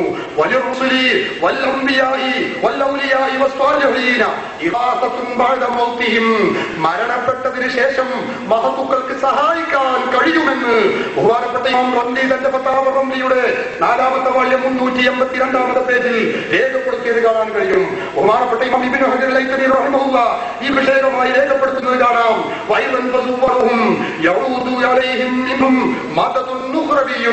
മഹത്തുക്കളെ സിയാറത്ത് ചെയ്യാൻ പോകുന്ന ആളുകൾ, സന്ദർശിക്കാൻ പോകുന്ന ആളുകൾ, ആ ആളുകളിലേക്ക് അതാ ഉഖ്റവിയായ സഹായം